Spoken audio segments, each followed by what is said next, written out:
criminoso você se juntar com o maior bandido corruptor do Brasil, que é o Daniel Vorcaro, pra fazer um filme. Todo mundo sabe que isso não é pra fazer um filme. O eleitor vai vender o seu voto pra mais de 300 bandidos que vão estar no Congresso.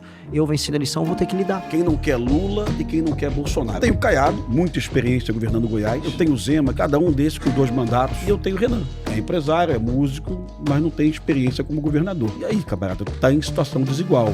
O Zema tem que pagar pedágio pro bolsonarismo. Ah, os intocáveis de Brasília. Ele tem os intocáveis dele. Família Bolsonaro, pra começar, senão ele perde voto. A postura do Alexandre de Moraes ao longo de todo esse tempo, ela será enfrentada já no primeiro dia. Eu pedi, o Congresso aprovou dia 5 de janeiro de 2027. Se vier uma decisão do STF, não é que eu só não vou cumprir. Olha como o Uruan tá sublevando as massas na favela. Pô, hora do Comando Vermelho. Virgínia Fonseca, a mulher mais famosa de rede social no Brasil, vendedora de bet. Ela precisa disso. Eu acho que o Brasil precisa discutir pena de morte, o Brasil precisa discutir prisão perpétua. Precisa. Se há um lugar em que as pessoas perdem a esperança é no Rio de Janeiro. Eu acho que o Bolsonaro errou em muitos termos, eu acho que o Centrão tá mandando no Brasil, o crime organizado e o STF ficaram tão poderosos por conta da fraqueza do Bolsonaro na defesa da corrupção do filho dele, Flávio. Porque ele fica falando aí, não, a gente vai prender e neutralizar. Vai?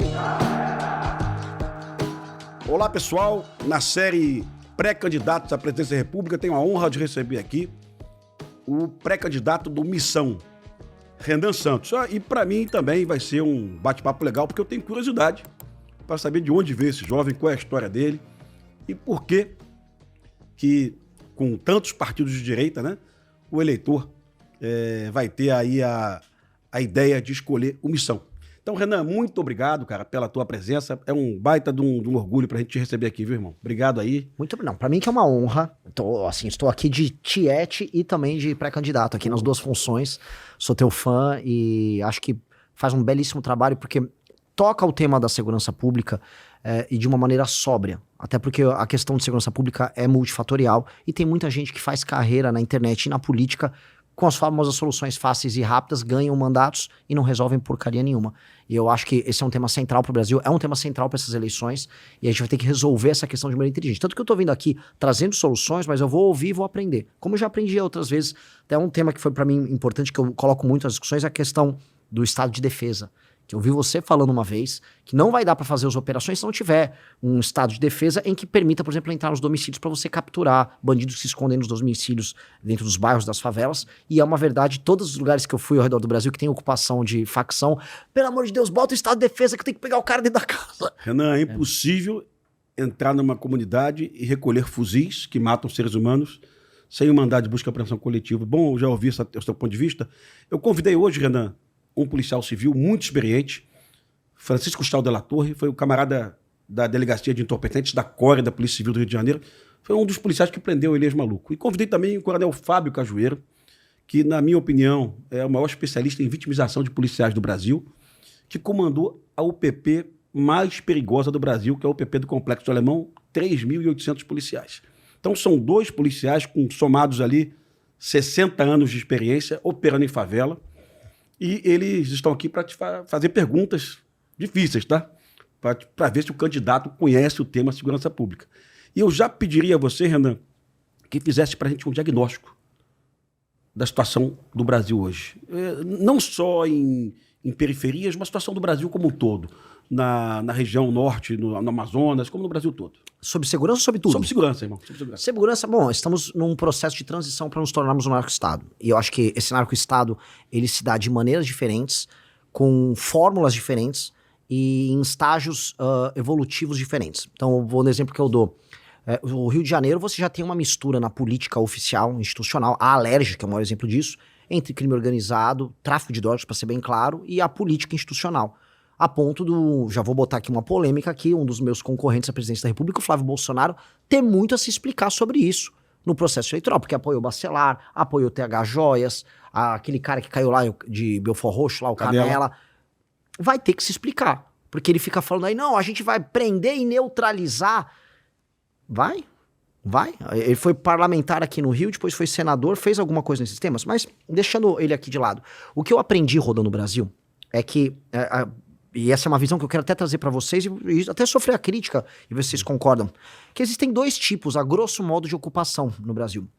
Uma é a ocupação que a gente chama de horizontal, que é uma ocupação como, por exemplo, o Comando Vermelho faz, o TCP faz, que é você pega um mapa, você vê o horizonte, e eles ocupam áreas territoriais em que antigamente tinha a exploração do tráfico de drogas ali, o uso daquela região como uma região logística para poder operar, e depois gás, internet, transporte, né, uma operação complexa que as milícias também começaram a fazer.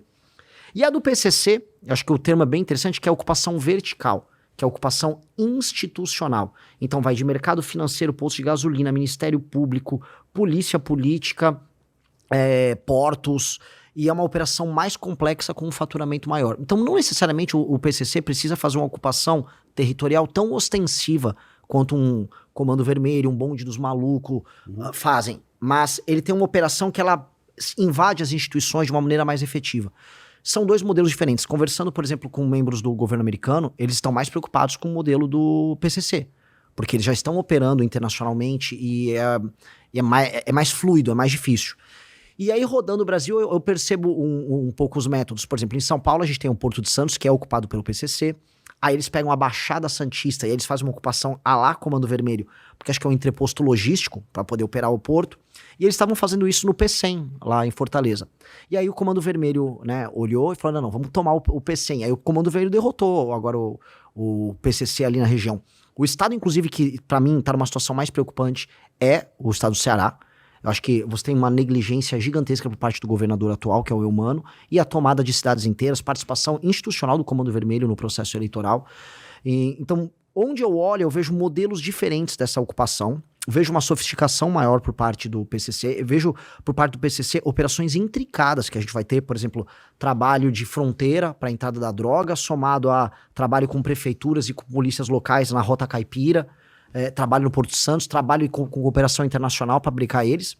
E com o Comando Vermelho, eu vejo E as facções, vamos colocar assim, de ocupação territorial regionais. Um trabalho mais intensivo junto com as polícias e com os governadores. E a gente sabe que tem muito governador que não está disposto a auxiliar. Eu citei o exemplo do Eumano no Ceará, e vou dar... Hoje eu pretendo dar nomes aqui, pra gente não fugir da discussão. Eu fui processado e condenado já pelo menos 2 vezes por falar, olha... Ele, de alguma maneira, por ser leniente, ele está cooperando. Ele permite que cidades inteiras sejam ocupadas pelo crime organizado e de maneira bem clara, ele utiliza a polícia para fazer a escolta dos moradores para fora das suas cidades, das suas casas. Então, o caso cearense é um caso assustador. Tem casos bizarros acontecendo também no Pará. Vi em menor intensidade isso acontecendo no Maranhão. Na Bahia, muito. Salvador é uma cidade que está, vamos dizer, num cenário tão ruim, talvez até pior do que o do Rio de Janeiro. Então, eu acho que o Brasil está num processo acelerado de transformação dele próprio num narco-estado. E a gente dispõe de meios técnicos, a meu ver, o Estado brasileiro dispõe de fazer esse enfrentamento, mas institucionalmente e em termos de liderança, nós não temos vontade política para fazer isso acontecer. E eis a necessidade de um presidente que cuide desse tema. Perfeito, mas tu falou em meios técnicos. Temos legislação hoje no Brasil para esse enfrentamento? Não, essa seria a parte institucional que eu te falei. Perfeito. Institucionalmente falando, o arcabouço jurídico para a gente fazer esse enfrentamento não é suficiente. A gente tem que alterar as leis de execução penal, a gente tem que alterar as leis penais. Tem uma discussão que eu estou trazendo muito forte, que é a do direito penal do inimigo, de um autor alemão que chama Günther Jacobs, que no fundo é o pai dessas legislações especiais para enfrentamento a terrorismo, que a Dinamarca aderiu, a França aderiu, os Estados Unidos aderiu, até o Brasil ele trouxe uma parte do direito penal do inimigo e colocou isso dentro do seu corpo jurídico. Só que ele tem que ser bem mais claro com relação às facções. Elas têm que ter um tratamento jurídico diferenciado.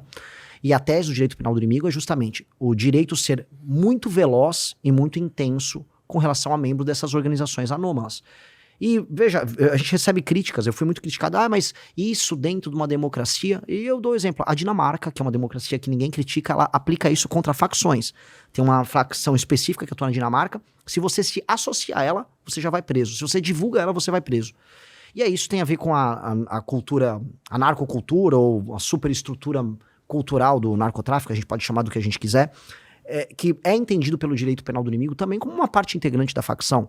O aparato burocrático que ajuda a lavar o dinheiro da facção é ou não é parte da facção? Eu considero que seja. Com certeza sim. Então, institucionalmente, ou seja, em termos de arcabouço legal, trazer o direito penal do inimigo, passar um projeto de lei que inclua isso, vai permitir ao Estado ter uma ação muito mais efetiva com relação a essas figuras. Aí a forma como a gente vai tratar os presídios. E aí do meio técnico, para entrar, desde scan, 3D, aí utilizar a COAF, utilizar a Polícia Federal, colocar os governadores numa coalizão pra gente brecar eles, eu acho que essa é a parte mais fácil. A parte, a meu ver, institucional, que é ter o arcabouço normativo, e a vontade política de um presidente da República em tocar esta guerra, acho que esses são os elementos centrais para a gente andar. Me preocupa, Renan, porque todo pré-candidato que vem aqui, que eu questiono a falta de legislação, né? Ele sempre diz para mim, mas a autoridade do presidente eleito... Bom, só com autoridade a gente não vai a lugar nenhum, né? Ontem eu vi um caso em Tocantins, farei um vídeo sobre isso, de um bandido que assaltou 10 farmácias ao longo de 15 dias, preso em flagrante pela Polícia Militar de Tocantins, né? Na audiência de custódia, o juiz diz que a prisão é legal, o juiz deixa claro da legalidade da prisão, e diz que o bandido vai responder em liberdade, né? Então, assim, isso em vigor a alteração do crime do roubo. Sim. Proposto pelo Kim Kataguiri, né? E sancionado pelo Lula. Sim. Ou seja, eu não posso dizer que o Lula foi omisso porque ele sancionou a lei que o Kim propôs, né? Com tudo isso, o juiz despacha que a prisão é legal, mas o bandido vai ficar em liberdade, apesar de ter assaltado 10 farmácias, né? Então, assim, olha a complexidade disso. Sim, esse é um elemento fundamental, porque institucionalmente o judiciário, ele se considera acima da lei porque não existe sanção.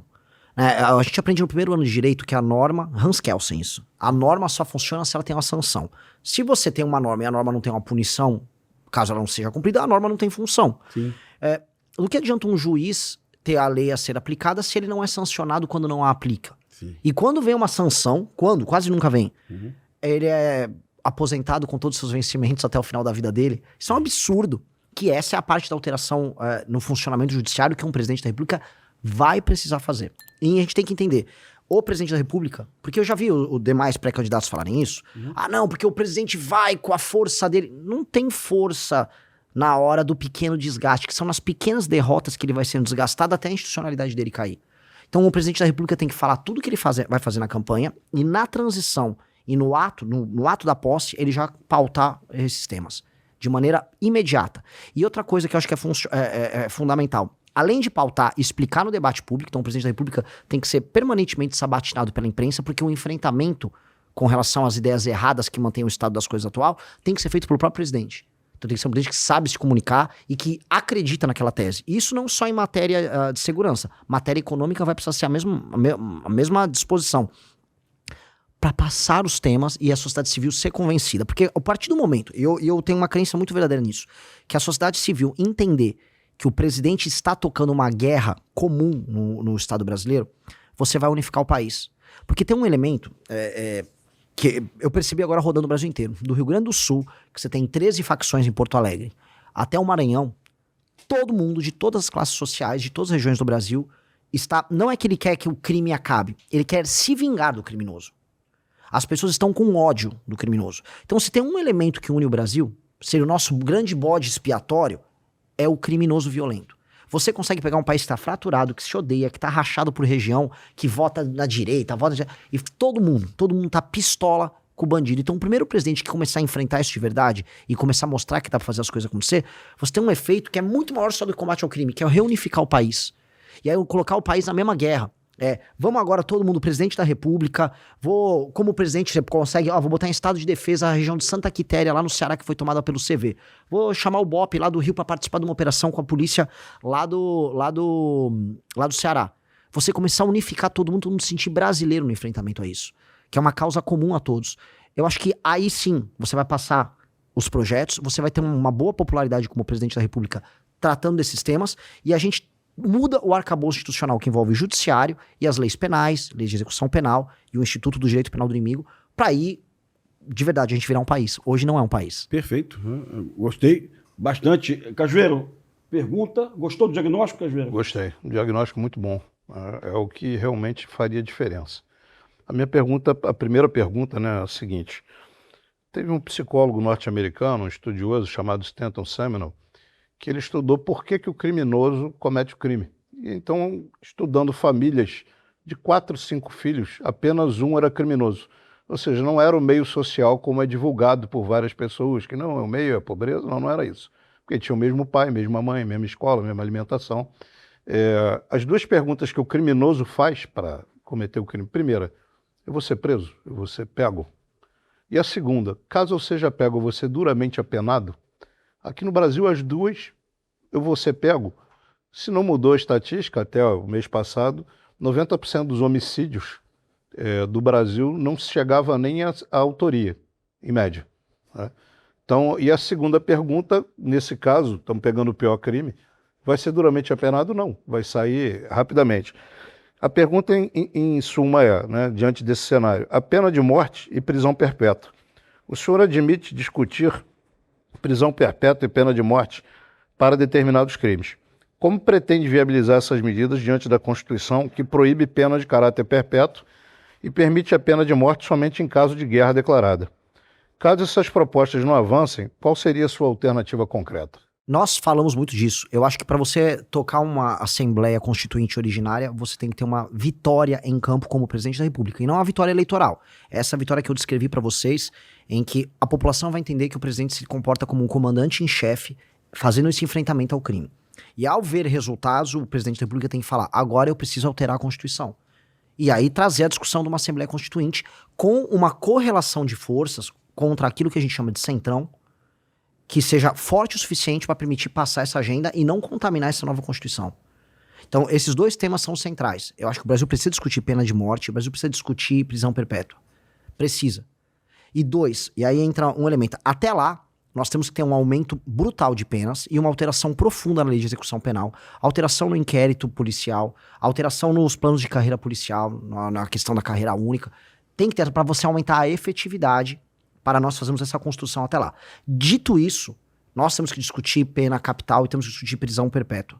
Eu acho que tem certos crimes e tem uma lógica que envolve a recuperação do criminoso que se torna simplesmente um instrumento de motivação do bandido a continuar no ciclo dele de cometer o crime, sair da cadeia e volta. Até porque, eu não gosto de contar muita historinha, né? Mas eu adoro contar historinha.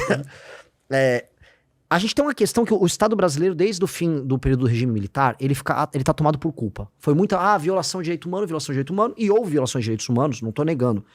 Mas, não só as faculdades de direito, mas o legislador brasileiro, ele começou a operar na linha de que o Estado tem que diminuir o seu impacto punitivo. E ao fazer isso, ele criou uma indústria da impunidade que gera, da parte do bandido, essa sensação de leniência. Outra, tem um programa que estão saindo agora como Pena Justa, em que o judiciário se comporta como um agente desesperado para soltar um bandido, porque, este presídio aqui não está em condições. No Ceará, que está em guerra, o programa Pena Justa está sendo comemorado em rádio. Olha, vai ter agora um Pena Justa e vai tirar um monte de gente da cadeia. Tipo, eles estão em guerra. Então, claramente, um bandido hoje, ele se sente muito confortável em trabalhar. Muito confortável. Então essas alterações de Constituição estão no nosso plano, mas eu só vou conseguir executar, então não vou ser mentiroso, se eu conseguir antes ter vitórias contra o crime organizado e ter uma vitória do ponto de vista econômico, que é fazer os juros baixar e as pessoas começarem a voltar a ter empregos formais. Se eu não conseguir essas duas vitórias, eu não vou ter força para uma constituinte. Então eu não vou vir aqui mentir para vocês. Só vou conseguir fazer uma constituinte se eu ter essas duas grandes vitórias nos 2 primeiros anos de mandato. Perfeito. Eu ouvi você fazendo uma ressalva à posição do Centrão, e eu lembro que há 7 anos, né? O general Heleno, numa reunião com os deputados federais da base do governo, né? Ele dizia para os deputados, vários deputados aqui vão virar tchutchuca de Centrão, né? E de fato aconteceu. Eu tenho um certo cuidado, porque sem o Centrão, num primeiro momento, você não vai a lugar nenhum, viu, Renan? Só esse cuidado, porque quem vai estar apoiando o Renan? Vai ser a esquerda, né, no Congresso Nacional? Não. Vai ser o PSOL e o PT? Mas eu não posso esquecer que eu sou mesmo quando eu estiver lá. Perfeito. Eu não posso deixar de odiá-los. Sim. Só que a democracia, e essa é a beleza da democracia, impõe que eles sentem comigo e eu sente com eles. Perfeito. E eu os trate com respeito, mas eu tenho que saber quem eu sou e eles têm que saber quem eles são. Então, o Centrão hoje opera através da compra de votos, com relações sujas com o crime organizado. Aqui no Rio de Janeiro, o Centrão é completamente vinculado ao crime organizado. E eu sei quem eles são e espero que eles saibam quem eu seja. Quem eu sou, desculpa. Então, somos diferentes, mas já que o eleitor brasileiro está disposto a colocar pelo menos 300 membros do Centrão altamente corruptos no Congresso, e vou profetizar de maneira negativa, vou amaldiçoar, mas é uma realidade. Sim, o eleitor o fará. O eleitor vai vender o seu voto para mais de 300 bandidos que vão estar no Congresso, eu vencendo a eleição, eu vou ter que lidar. Porque foi assim que o eleitor brasileiro quis. E possivelmente na cédula vai estar, na urna vai estar um deputado federal do Centrão, um senador do Centrão, e o cara vai escolher você. É bastante razoável que aconteça. Ganhando a eleição, isso vai acontecer aos montes, aos milhões. Sim. E eu para explicar isso para o eleitor depois, porque o eleitor vai ter tomado essa decisão consciente. Esse é o grande problema brasileiro. É o tal do sistema. O Centrão representa esse sistema. E eu tenho uma grande proposta para isso. Acho que a gente pode ir mais pro fim, a gente comentar sobre isso. Perfeito. Mas ele é o grande problema. Eu considero ele um problema maior para o Brasil, um problema sistêmico maior do que a esquerda. A esquerda é uma constante nas democracias do mundo inteiro. E ela é passível de ser derrotada. O Centrão é uma coisa muito brasileira, uma jabuticaba. E ele te impede de realizar qualquer coisa plena. Então você vai passar prisão em segunda instância. A prisão em segunda instância, ela afeta o combate ao crime. Sim. Mas ela pega crime do colarinho branco. Aí o Centrão, opa, vamos derrubar isso no judiciário e não vamos deixar passar, porque senão eu serei preso. Então, boa parte da legislação processual, lei de execução penal, o Centrão não quer que se aprofunde muito, porque isso mexe neles no fim do dia. Então, o Centrão é um elemento que, assim, nós precisaremos tratar com muito cuidado, mas entendendo que na democracia eu vou precisar negociar com eles. Perfeito. Chau Della Torre. Uma das subperguntas, né, vamos chamar assim, é o seguinte, é muito simples, né? Aliás, a gente já fez ela aqui. É ingenuidade supor que o crime organizado se infiltrou apenas na Alerj. A gente, aqui no Rio de Janeiro, na nossa Assembleia Legislativa, a gente bateu um recorde. Pelo que noticia a imprensa, a gente tem infiltração de Comando Vermelho, de Terceiro Comando, de milícia e de contravenção. Tem a tal da lista do Adilcinho, que está deixando metade da Assembleia Legislativa. É um bicheiro que agora fornece cigarro para as facções do Rio de Janeiro. Então, tem que me atualizar, então. Agora tem pois o Adilcinho. Essa lista do Adilcinho, apreendida pela Polícia Federal... do contrabando de cigarro. Está deixando metade da Alerj sem dormir. Mas é ingenuidade supor que o crime organizado só se infiltrou na Assembleia Legislativa do Rio de Janeiro. Se o senhor for eleito presidente, o senhor vai ter que lidar com um Congresso independente do Centrão. Eu lhe confesso que eu tenho muita dificuldade de entender essa coisa de centro, né? Para mim, ou é esquerda ou é direita. A história ensina isso. Mas, concordo, é essa jabuticaba, né, brasileira. Mas se o senhor for eleito presidente, o senhor vai ter que lidar com um Congresso independente dessas questões aí de Centrão, que certamente vai ter infiltração de crime organizado. Essa é uma primeira pergunta. Segunda pergunta. O senhor falou de Kelsen, de Jacobs, direito penal do inimigo. Eu estou aqui do lado, tive o prazer de conhecer hoje o coronel Cajueiro, já vi que é um profundo conhecedor de segurança pública. A gente escuta há anos na segurança pública a proposta de que é preciso mudar leis penais para a gente resolver o problema.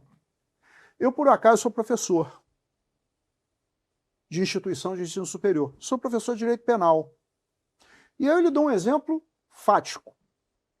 Até alguns anos atrás, se eu matasse a minha mulher por ciúmes, eu respondia por homicídio qualificado. Aí o Congresso criou a figura do feminicídio. Não sabia. E agora o Congresso revogou o feminicídio, criou o delito autônomo do feminicídio. Os feminicídios estão diminuindo? Nós sabemos que não. Então o direito penal não é a régua educadora da sociedade. A gente não vai resolver a sociedade com o direito penal. E aí, para finalizar a minha pergunta, eu vou lhe dar um exemplo que o coronel Cajueiro certamente conhece, porque quem estuda segurança pública é um exemplo famoso, Nova York. Nova York, no final da década de 70, início da década de 80, era muito parecido, por exemplo, com o Rio de Janeiro. Polícias comprometidas, máfias, a máfia italiana, a máfia negra, corrupção. A gente tem um prefeito famoso, e aí a ciência da segurança pública, né, fala muito sobre isso, a famosa teoria das janelas quebradas. Então, ele aumentou as leis, vamos punir os pequenos. É a pergunta que o coronel Cajueiro fez, né? É a percepção de que eu serei punido.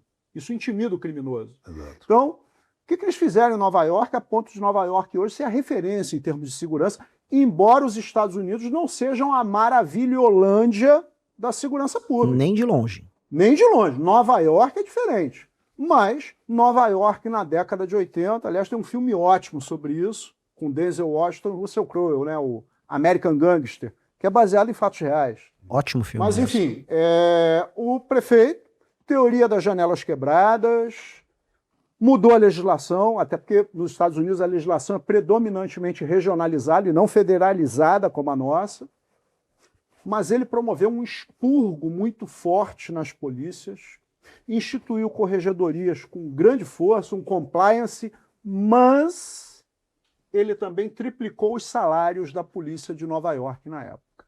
Eu há anos digo isso, não existe segurança pública boa e barata. O panorama das polícias brasileiras é uma bagunça, a começar pela falta de padronização, inclusive nas polícias civis, já que as polícias militares são bem mais padronizadas, embora em São Paulo o Corpo de Bombeiros esteja dentro da Polícia Militar. Aqui no Rio de Janeiro, não. Só que a gente tem essa questão da disparidade salarial. E aí é que eu encaixo, finalizando a minha pergunta. Primeiro, pretende criar o Ministério da Segurança Pública, que é, evidentemente, o norte das políticas de segurança para os estados.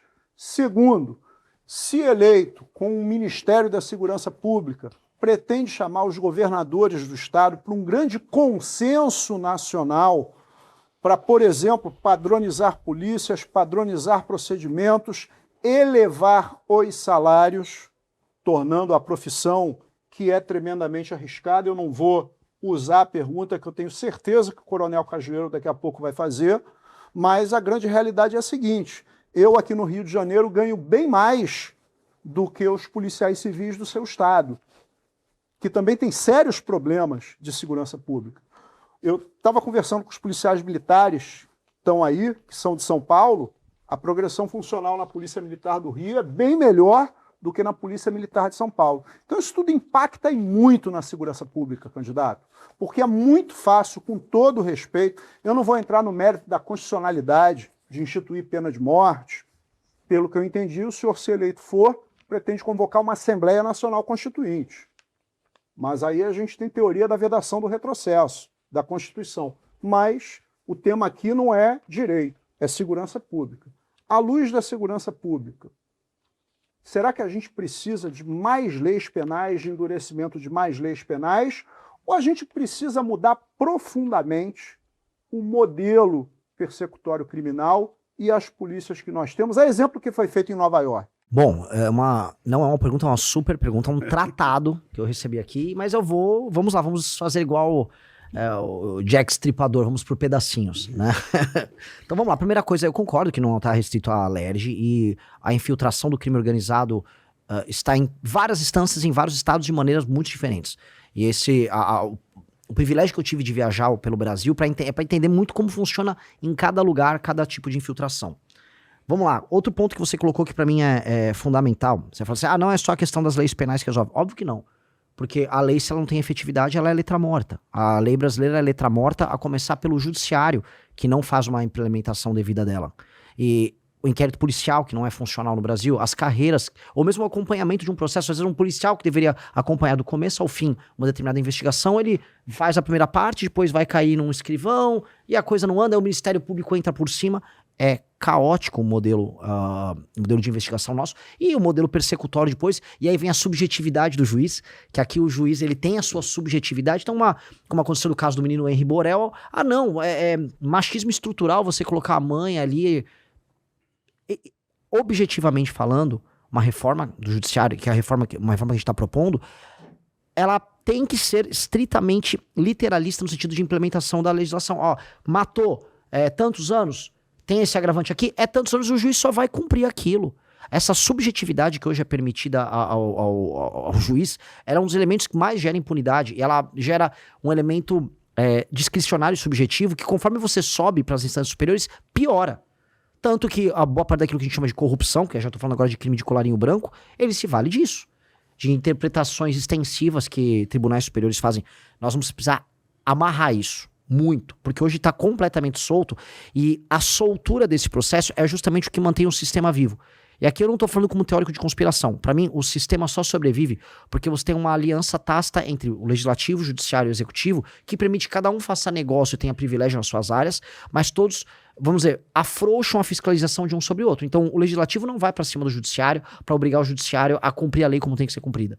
Vai caber a um presidente da República fazer uma reforma no judiciário. E aí entra outro elemento, que é um elemento que você citou da teoria das janelas quebradas, que eu concordo que é um elemento que não é só de aplicação de política pública, não é só papel do executivo, mas é o papel de liderança pelo exemplo, que é a questão cultural.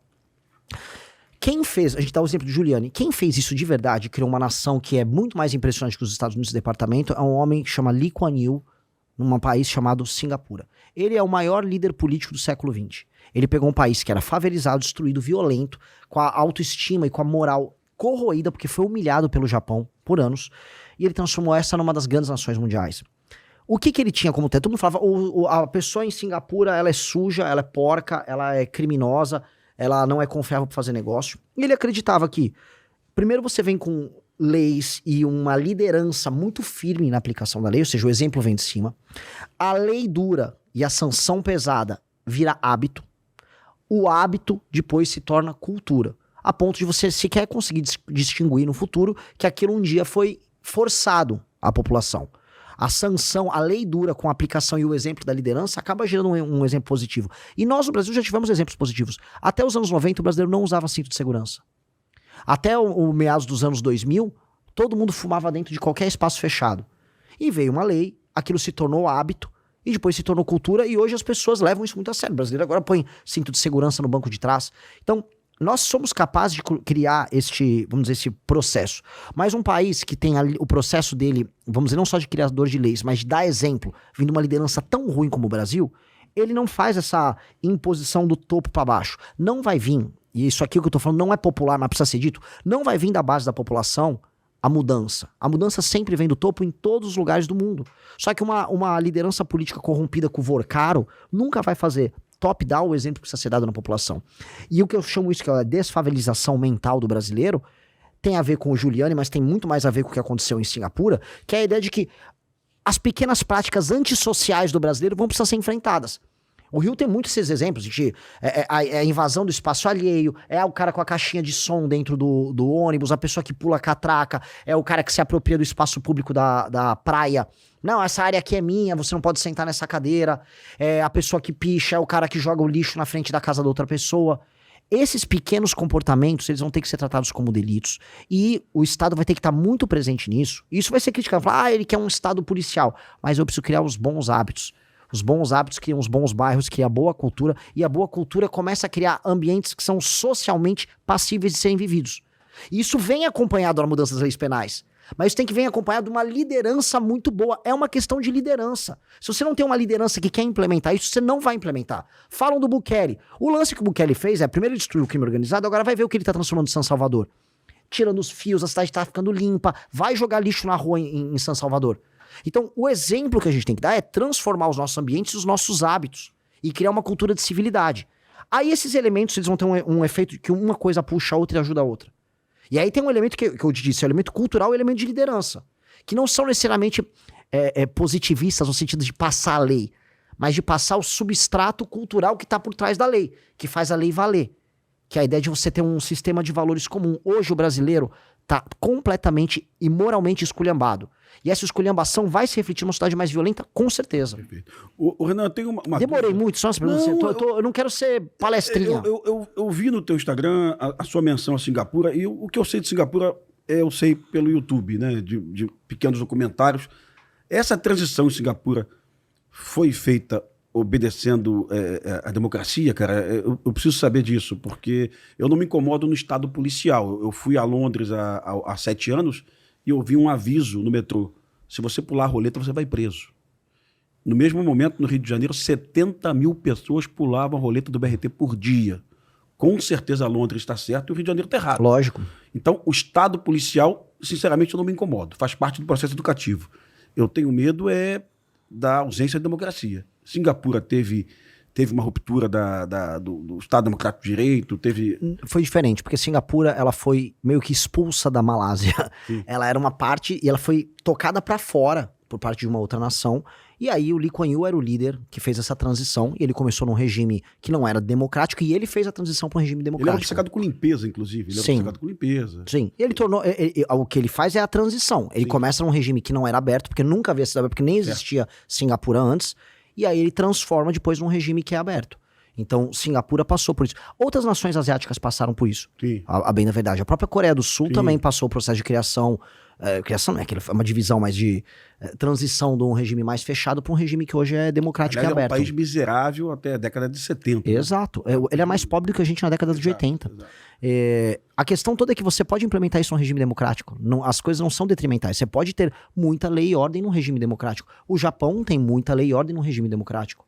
E eu acho que nós temos que ter muita lei e ordem dentro de um regime estritamente democrático.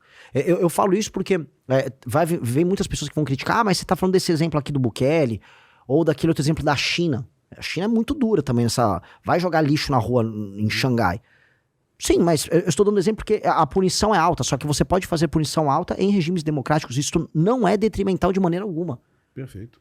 Então, é sempre importante colocar essa ressalva. E tem uma outra ressalva também, quando você fez a colocação do início dessa transição do regime militar para a democracia no Brasil, eu gosto de lembrar para todo mundo que o operador da lei hoje, para o policial militar, para o policial civil, o nosso grande problema é a lei de execuções penais, que é uma lei de 83 de dezembro do governo Figueiredo, ministro Ibrahim Abiakel. Tá? Então, essa lei que possibilita o bandido mudar de regime com um sexto da pena, que é exclusividade do Brasil, não tem em nenhum lugar do mundo, ela veio do regime militar. Sim. Né? Impressionante, pouca gente acredita nisso, as pessoas me criticam quando eu falo. Mas é verdade. Veio do Figueiredo, né? O ministro Ibrahim Abiakel, no final do governo Figueiredo.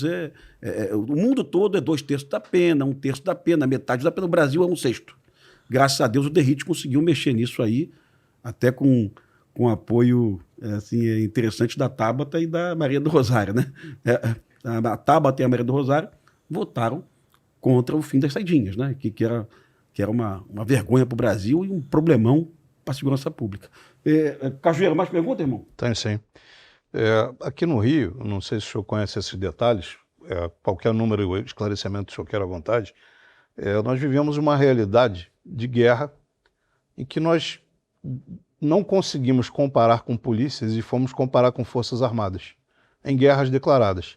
Comparamos com a Primeira Guerra Mundial, Segunda Guerra Mundial, Guerra da Coreia, Guerra do Vietnã, retomada do Kuwait e, mais recentemente, a guerra no Afeganistão.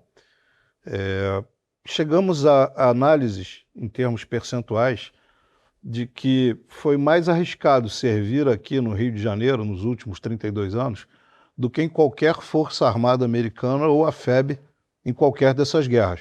Em termos de percentuais, vou dar alguns, essa documentação que eu entreguei ao senhor mostra isso aí. Além disso, por exemplo, taxa de mortos da PM do Rio de Janeiro, do efetivo de 111.500 homens, 3.987 foram mortos por causas não naturais, o que significa 3,58%. Pegando o maior percentual de mortos dessas guerras das Forças Armadas Americanas, Segunda Guerra Mundial com 2,52%.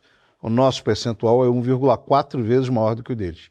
A pior comparação é a nossa taxa de feridos, 18%, com 0,02% da retomada do Kuwait. Ou seja, são mais de 800 vezes o número do Kuwait. Essa realidade de guerra é muito pouco conhecida. Eu queria saber do senhor o que o senhor vai fazer para reduzir esses números e ainda lembrando de acrescentar outros, né? Esses ferimentos que eu estou falando e essas mortes são visíveis. Ou seja, eu fotografo, eu faço um raio-x, uma tomografia, um ultrassom.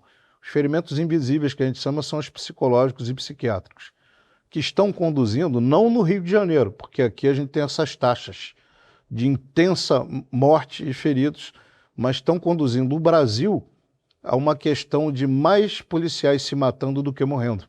Exceção a essa guerra que a gente tem aqui no Rio. Eu queria saber do senhor o que o senhor pensa em fazer a respeito disso.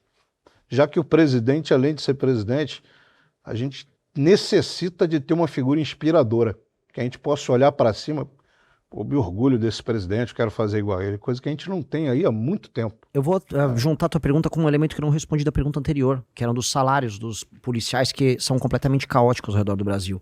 Certo? Você desculpa eu juntar, Não, mas é que é importante. Mas só faço mais uma ressalva aqui. O Brasil é um país onde um juiz ganha de 11 a 13 vezes mais que um policial. Não existe nenhum país no mundo nem parecido com isso. É o maior obstáculo entre um judiciário e um agente de polícia ostensiva ou agente de polícia judiciária. Isso tem que ser corrigido, viu? Mas com certeza. Sem contar os penduricalhos, né, Pimentel? O penduricalho, eu acho que o Tudino né? acabou com essa porra agora, né? Vamos ver. Vamos Vai ver, tentar acabar, vamos né? ver. Eu acho que assim, por incrível que pareça, também eu tô fazendo agora o parênteses do parênteses, o Flávio Dino, o saldo dele, por enquanto, é positivo no STF. sei disso, ele cara. tá indo pra cima das emendas e ele tá indo pra cima desses penduricalhos. Exato. Tanto que eu, como presidente da República, vou usar o Dino nesse sentido institucional de maneira muito, muito frequente. Quero destruir os modelos de emenda como tem e os penduricalhos precisam ser resolvidos. É que o que acontece no Brasil é que a polícia militar, vamos começar, a polícia militar, ela tem um status institucional diferente por ser militarizada, então não consegue pleitear os benefícios como a polícia civil consegue, e não tô falando aqui que a polícia civil tá fazendo algo errado, só que tem um caos regional. Estados que não são capazes de se sustentar do ponto de vista financeiro, eles vivem de recursos que vêm de outros estados e eles pagam por vezes salários maiores. Para não falar só de policial, um professor no Maranhão ganha mais do que um professor em São Paulo. Agora, como vai o Maranhão no ranking de IDEB quando eu comparo com São Paulo? Um policial no Maranhão, tenho quase certeza, me corrijam, mas quase certeza que ele ganha mais do que um policial em São Paulo. Bem provável. Um policial civil no Pará ganha mais do que um policial civil em regiões mais desenvolvidas. O policial civil do Amapá é o mais bem pago do Brasil hoje. Eu acho isso, desculpa, um absurdo. Sim. É um absurdo, é um desrespeito. Primeiro, os resultados apresentados nessas regiões, em termos de enfrentamento ao crime, são menores. Índice de mortalidade, etc. são... 2. Esses estados não vivem com recursos que são extraídos da própria população por impostos. Isso vem de outros lugares do Brasil. Isso é apenas lobby institucional de um regime oligárquico que empobrece o estado e empobrece o Brasil e que humilha a mesma categoria em outros estados. Isso está acontecendo o tempo todo. Vai ter que normatizar isso. Ainda tem um último ponto. O custo de vida em São Paulo, no Rio, é muito maior do que em Macapá. Sim. Então, o policial é muito mais pobre. Em São Paulo, por exemplo, o governo estadual de São Paulo, já há alguns anos, uns 15, 20 anos, adotou a política de ter muitos policiais e fazer aquele coisa de enxameamento, né, com as motos e tal. Então, eles precisam de muitos policiais com salários mais baixos. Então, o policial em São Paulo ganha muito menos. E aí tem muitos elementos, por exemplo, ele ganha menos, então ele vai morar num bairro mais humilde que é controlado pelo crime.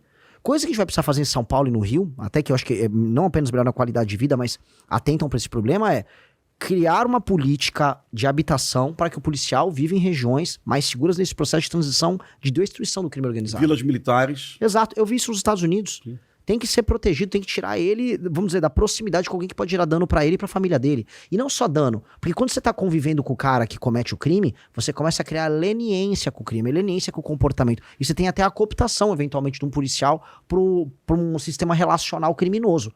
Então, precisamos fazer esse isolamento. Até uma política de habitação de crédito consignado ao salário dele, para que a pessoa consiga adquirir com um valor especial um apartamento em outro lugar. Precisamos fazer isso. Agora, na tua pergunta que envolve a mortalidade, eu tenho que ter a humildade de dizer aqui que eu não sou eu seria o comandante em chefe do Brasil para fazer o enfrentamento ao crime. Agora eu vou entrar no detalhe e falar qual política eu, como presidente da República, vou adotar, política técnica no enfrentamento no campo de batalha. Isso vai ser para o time nosso que vai administrar não só a parte de segurança, no ministério nosso que tem que agregar tudo, mas na nossa relação com os governadores, num estado maior que a gente precisa fazer para destruir o crime organizado no Brasil, porque a vida policial vai importar muito. O que eu sei é, policial morreu, a família dele não pode esperar meses para receber a valor da pensão que a mulher tem, a esposa tem que ter. Isso tem que sair no máximo em 2 semanas. Tem que ser muito rápido. Policial termina processado por conta de uma operação. Se eu não conseguir alterar a lei rápido, eu vou colocar a Advocacia Geral da União para servir os policiais militares no Brasil. A própria Advocacia Geral da União, para fazer a defesa do policial. Porque hoje tem policial que tem que pagar, tem que fazer vaquinha para pagar o advogado dele para isso. Isso eu tenho condição de fazer, isso eu tenho, vamos dizer, institucionalidade para poder atuar, para colocar isso à disposição. Porque eu vou propor a guerra. E eu quero dessa vez, para acabar com essa mortalidade geral, reconhecer que nós estamos num estado de guerra, como o senhor colocou, e de maneira muito correta, é um estado de guerra, só que um lado reconhece que é guerra. O crime sabe que é guerra. Ele cria músicas falando que é guerra, ele se arma pra uma guerra, agora tá comprando drone inspirado numa guerra, e o outro lado finge normalidade. Pra mim não é fingir normalidade, é fingir demência quando a gente não aceita que é guerra. E o que eu vou propor pras polícias é, eu vou te dar o direito a ter a guerra final contra eles. Vamos retomar os territórios, vamos mudar a legislação e vamos vencer eles. E depois de vencer eles, adotar as políticas, que é a parte mais difícil, de tornar os lugares, os territórios e as ruas brasileiras habitáveis e que não sejam novamente cooptados pelo crime.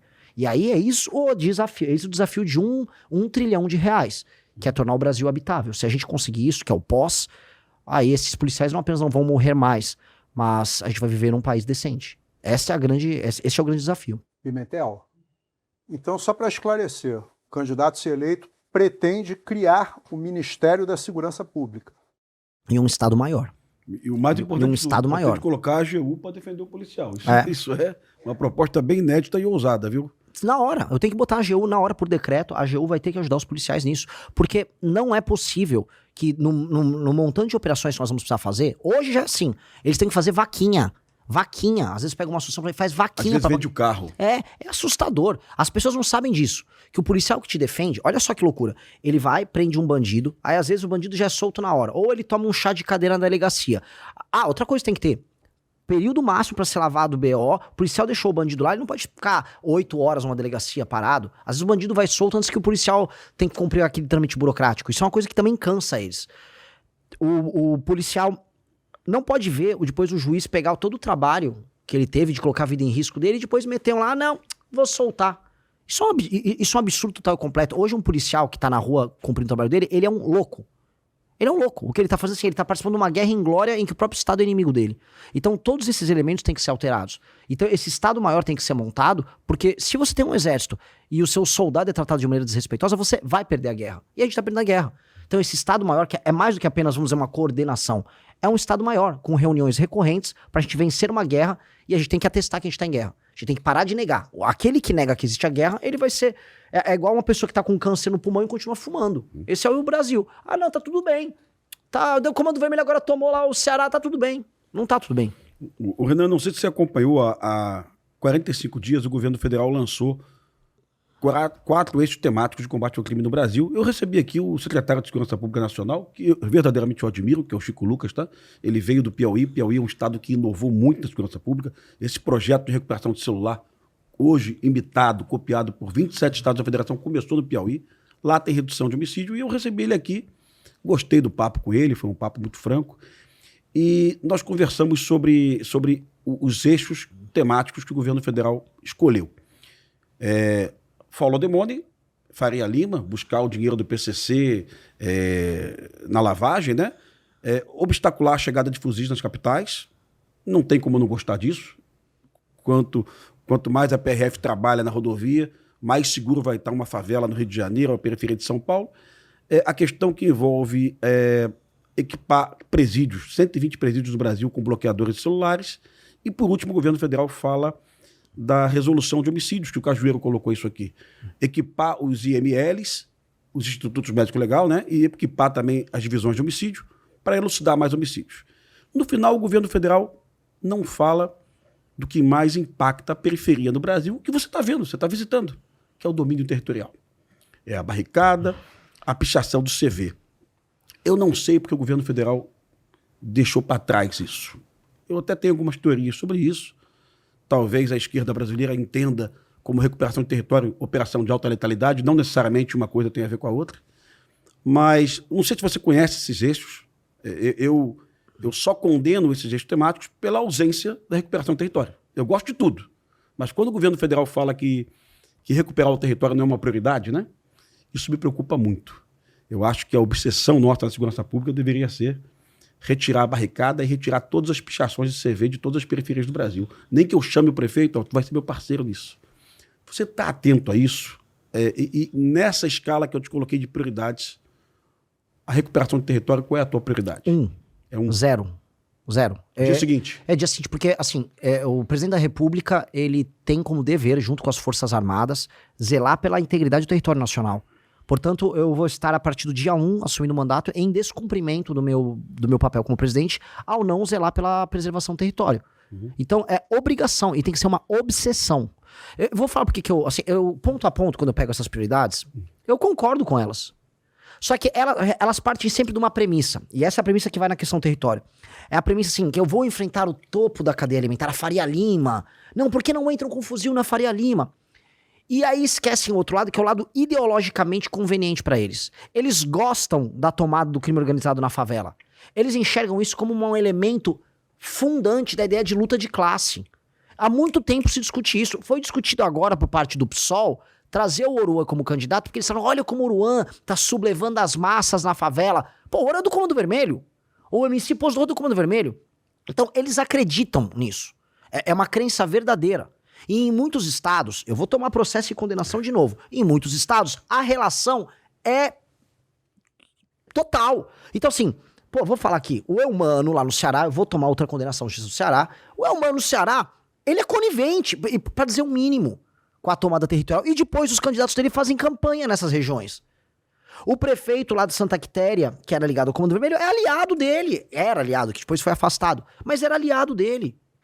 O Lula veio aqui e eu vou profetizar. Provavelmente o Lula vai fazer campanha em favelas controladas pelo Comando Vermelho. Aí depois eles falam, não, porque a gente tá fazendo uma operação utilizando muita inteligência. Eles adoram usar o termo inteligência. Muita inteligência pra pegar com o COAF, pra pegar o PCC e tal. Tô junto, vamos fazer isso. Agora, você não vai conseguir desmontar a operação do PCC só com isso. Você vai ter que retomar o controle do Porto de Santos e retomar o controle territorial da Baixada Santista. Baixada Santista, pra quem tá nos ouvindo, é igual aqui no Rio. É o tipo de ocupação similar, montanhosa, favela, montanha, fuzil. Mata Atlântica. Exato, é igualzinho. Então, vai ficar falando assim, não, vou pegar aqui, eu vou pegar o Bitcoin do cara. Não vai pegar só o Bitcoin. Assim como vai precisar ir lá na fronteira com Bolívia e com Paraguai, resolver a entrada não só do fuzil, mas da droga. Porque ali, por exemplo, que o PCC, ele é brabo, né? Essas brigas pra pegar o controle nas rotas de fronteira, ele é brabo. Então, vai ter que fazer isso. Só que eles convenientemente não entram nesses assuntos. Assim como eles convenientemente não entram na questão da cultura do tráfico na favela, da cultura de pobreza da favela e da transformação da favela numa espécie de uma fortaleza ideológica do inimigo. Então eu só acho conveniente ele falar isso, porque eu concordo pontualmente nisso e vamos aplicar, vamos embora. Mas ocupação territorial e a libertação daquelas pessoas, daquela subcultura horrorosa, vai ter que ser feito também. Perfeito. Cajueiro, pergunta? Tem sim, inclusive eu quase interrompi porque eu estava gostando do que foi falado, né? Curte Oruan, Cajueiro? Curte Oruan? Você curte Oruan? Quer ouvir um Oruanzinho? Não, de jeito nenhum, em nada. Porque ele serviu, esse cara comandou a UPP mais difícil do Brasil, que é o PP do Complexo Alemão. Comandou por quanto tempo, Cajueiro? Foi um ano. Cabe até comentar que a maioria da população que mora nas favelas não gosta nem de baile funk, só que não podem declarar isso, mas é o fato. A pergunta, né? Vários dados apontam que nós só enxergamos a ponta do iceberg do narcotráfico, do narconegócio, do narcoterror, da narcocultura. É o que a gente vê. 90% disso está sustentado por uma base profunda de narcoterror, poder institucional e narcocultura, que envolve lavagem de dinheiro, infiltração política, né, infiltração no judiciário e apoio da mídia. A isso a gente associa o que nós chamamos de sofisma de Sherwood. Sherwood é aquela local, né, uma floresta, né, na Inglaterra em que viveu Robin Hood, Lady Marian, Freytag, João Pequeno. Era um negócio ideal, né? Um idealismo, quase um paraíso, com honra, lealdade, justiça, dignidade.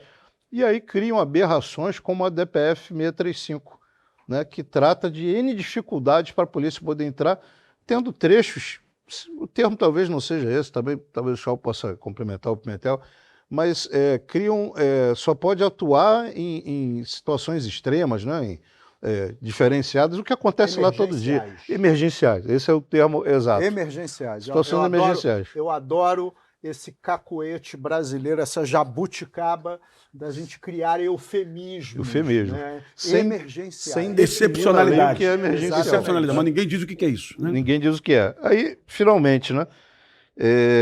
Essa situação toda, nós presenciamos, vimos lá, violação de mulheres, né?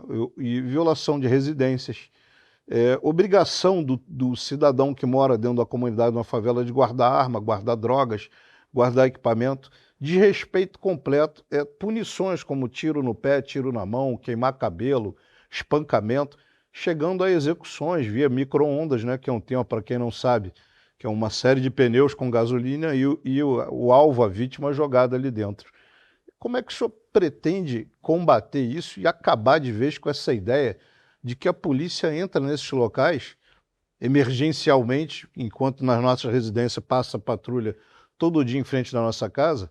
Aberrações como a que eu citei, da DPF 635, fazem com que o cidadão que mora dentro desses locais praticamente perca o direito à polícia. Ou seja, está se criando ali um local de caldo de cultura para o crime. Então, como é que o senhor pretende combater isso e esclarecer esse sofisma, né, essa hipocrisia de que é o paraíso e as polícias militares, civil, federal, eventualmente, entram lá para perturbar aquela paz. Parece até uma Shangri-La ou coisas do gênero, né?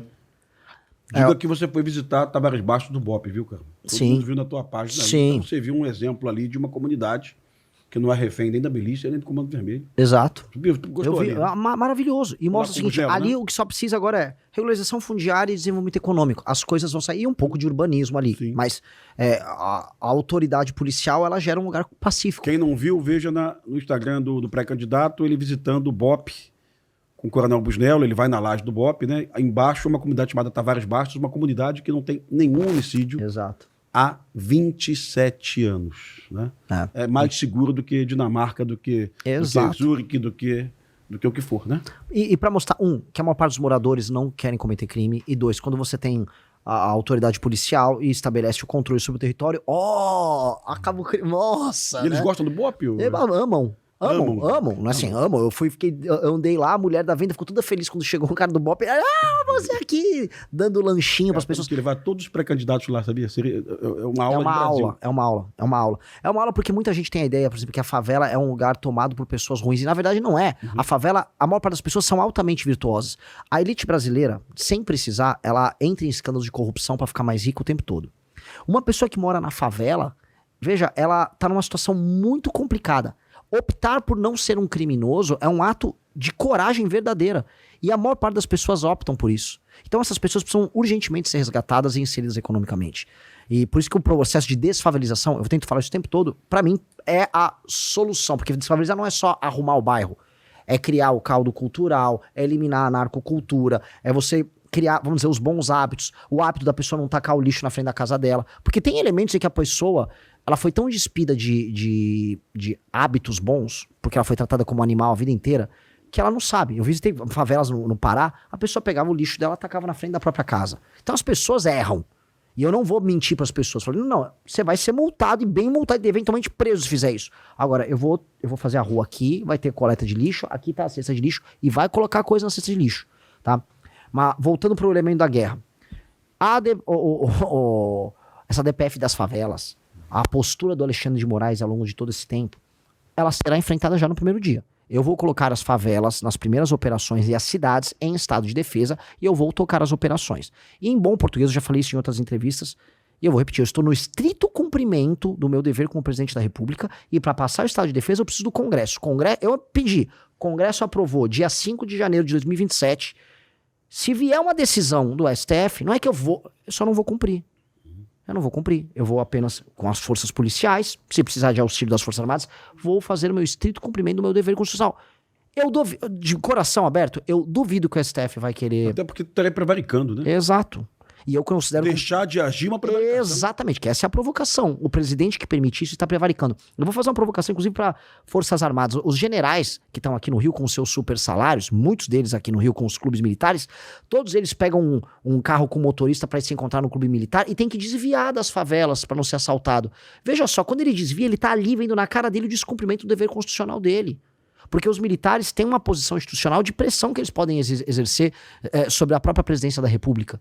Nós aceitamos isso, nós ficamos lenientes, nós ficamos macios, frouxos com relação a isso. Então o presidente da República tem que falar, eu tô prevaricando, eu tenho que tomar impeachment se eu não fizer isso. Então, decisão judicial que venha para obstar o cumprimento do papel do presidente, ela será ignorada.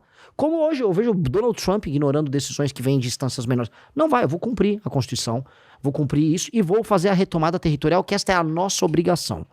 A retomada territorial. Só que ela tem que ser seguida de um outro elemento. Eu tenho com um slogan que rodou muito, que o pessoal fala, o prendeu, matou. Isso é um slogan que a gente criou numa live.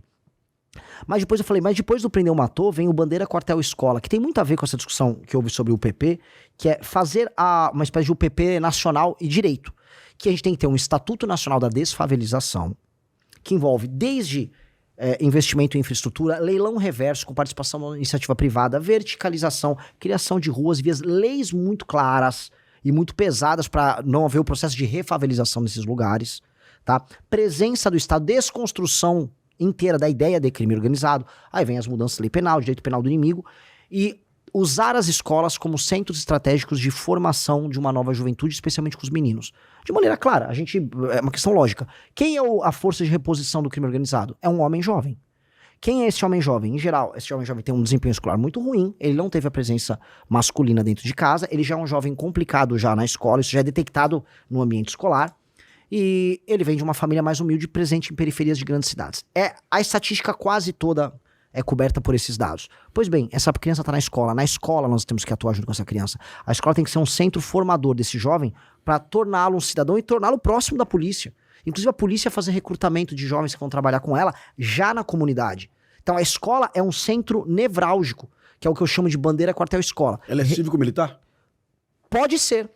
Alguns lugares sim, outros não. Não dá pra... Muita gente fala, Renan, você gosta desse modelo cívico-militar? Adoro, só que custa muito mais caro. E, infelizmente eu vivo num país quebrado, eu vou precisar fazer minhas reformas fiscais pra resolver. Adoraria ter escola cívico-militar em todos os lugares, porque funciona e tá comprovado que funciona.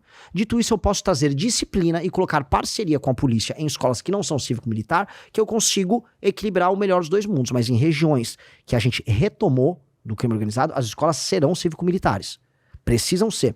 Aquele jovem que hoje é cooptado pela narcocultura, ele tem que ser trazido à cultura brasileira e uma cultura com exemplo e com uma figura masculina, para dar exemplo. O professor de educação física, o policial que tá ali, exercícios físicos, aulas de reforço. Esse menino tem que ter um acompanhamento, que é ele que eu não vou deixar entrar pro crime. Se eu não deixo esse menino entrar pro crime, e não havendo mais a facção, a gente rompe o ciclo.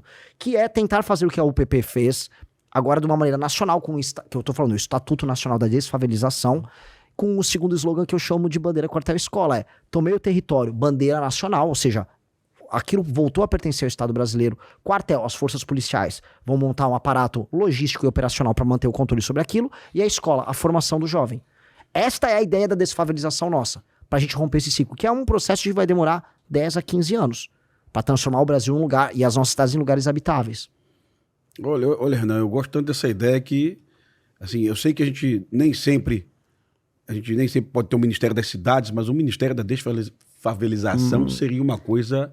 Mas esse é o meu... Seria uma política, né, acabar com essas condições subhumanas que a gente viaja pelo Brasil e você conheceu aí. Nós temos palafitas até hoje em muitas capitais do Nordeste, a gente vê palafitas, né?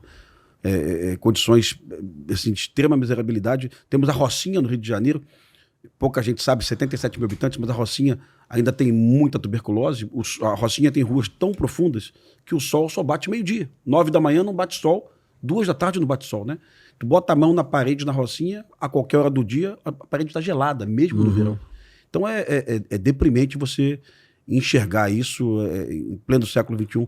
Gostei da ideia. Cajueiro, mais pergunta? Tenho sim. Não, como é o Chau agora, né, irmão? Chau, eu já perguntei. Candidato, o senhor está falando de Ministério da Desfavelização. Eu, na polícia, estou com 31 anos.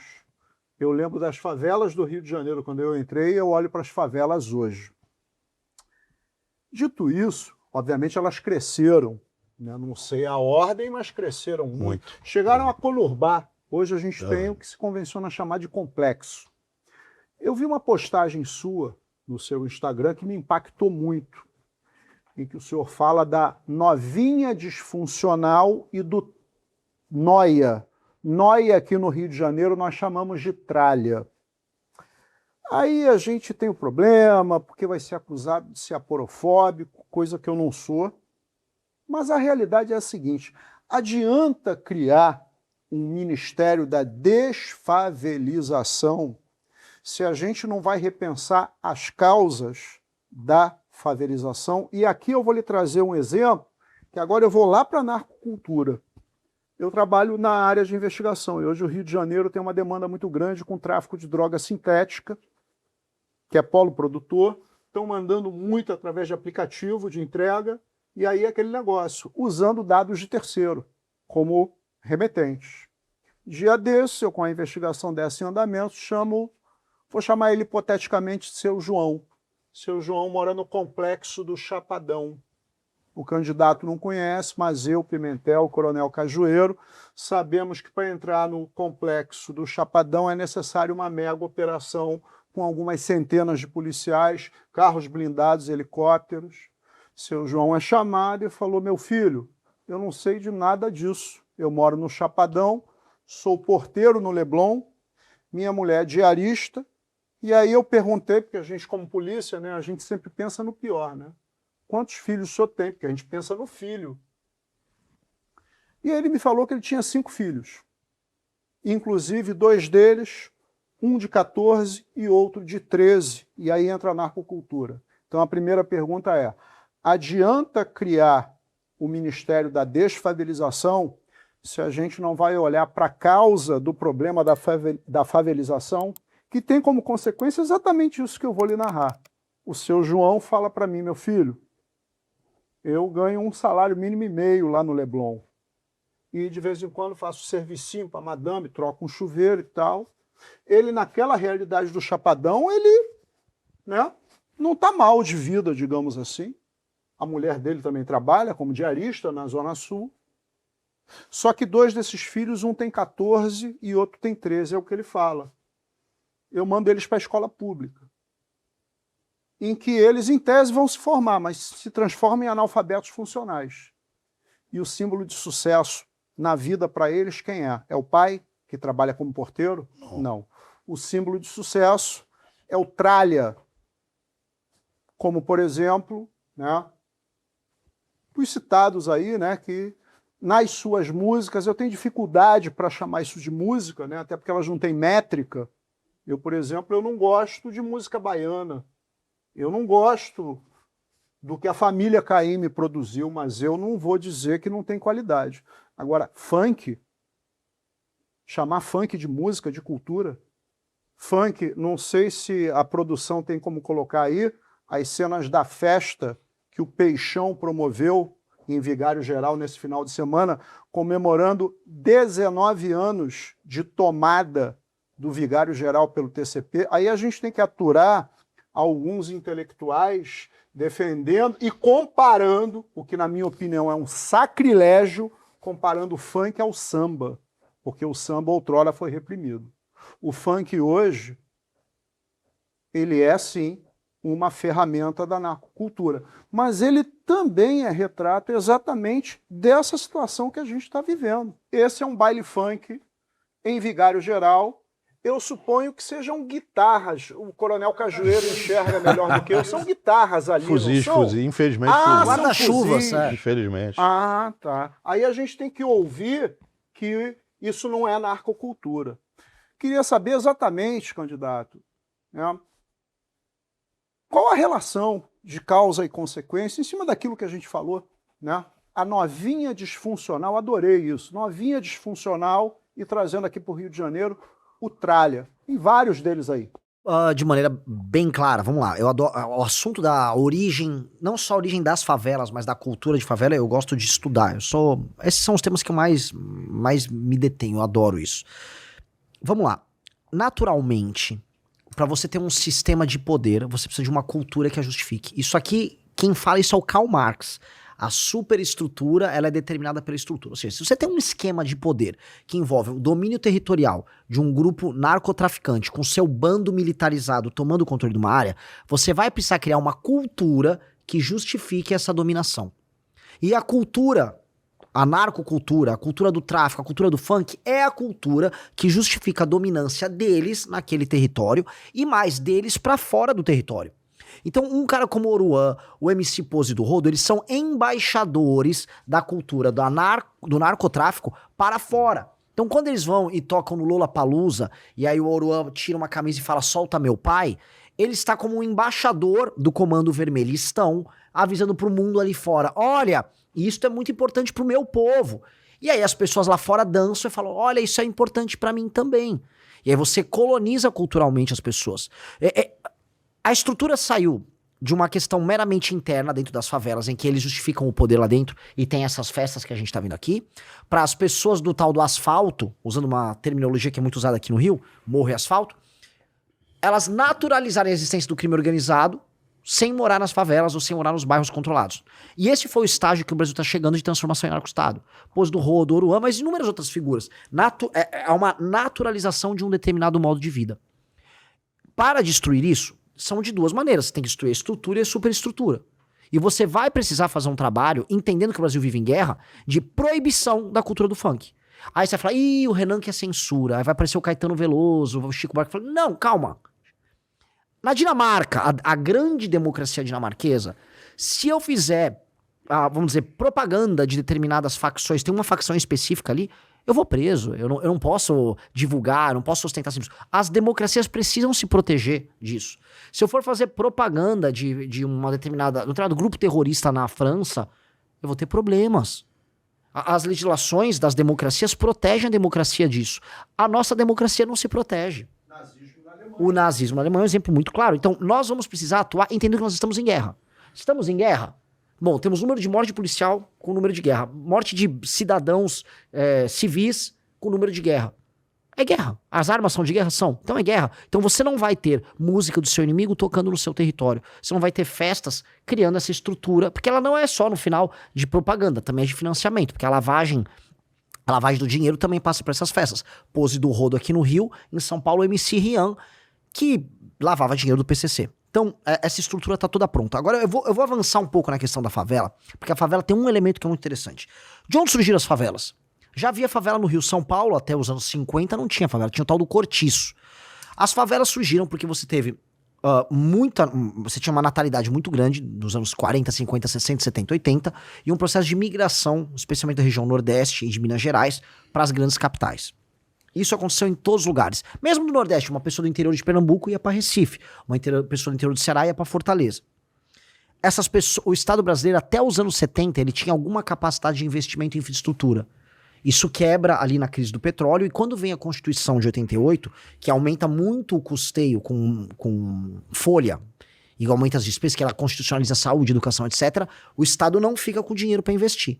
Então ele não investe em infraestrutura, e isso inclui infraestrutura de habitação. Então todas essas pessoas migraram para essas cidades, não tinha infraestrutura, surgem as favelas, o Estado não resolve a favela, e como ele não tinha condição de resolver nada, nem da educação, nem colocar segurança, nem habitação, nem saneamento básico, ele largou.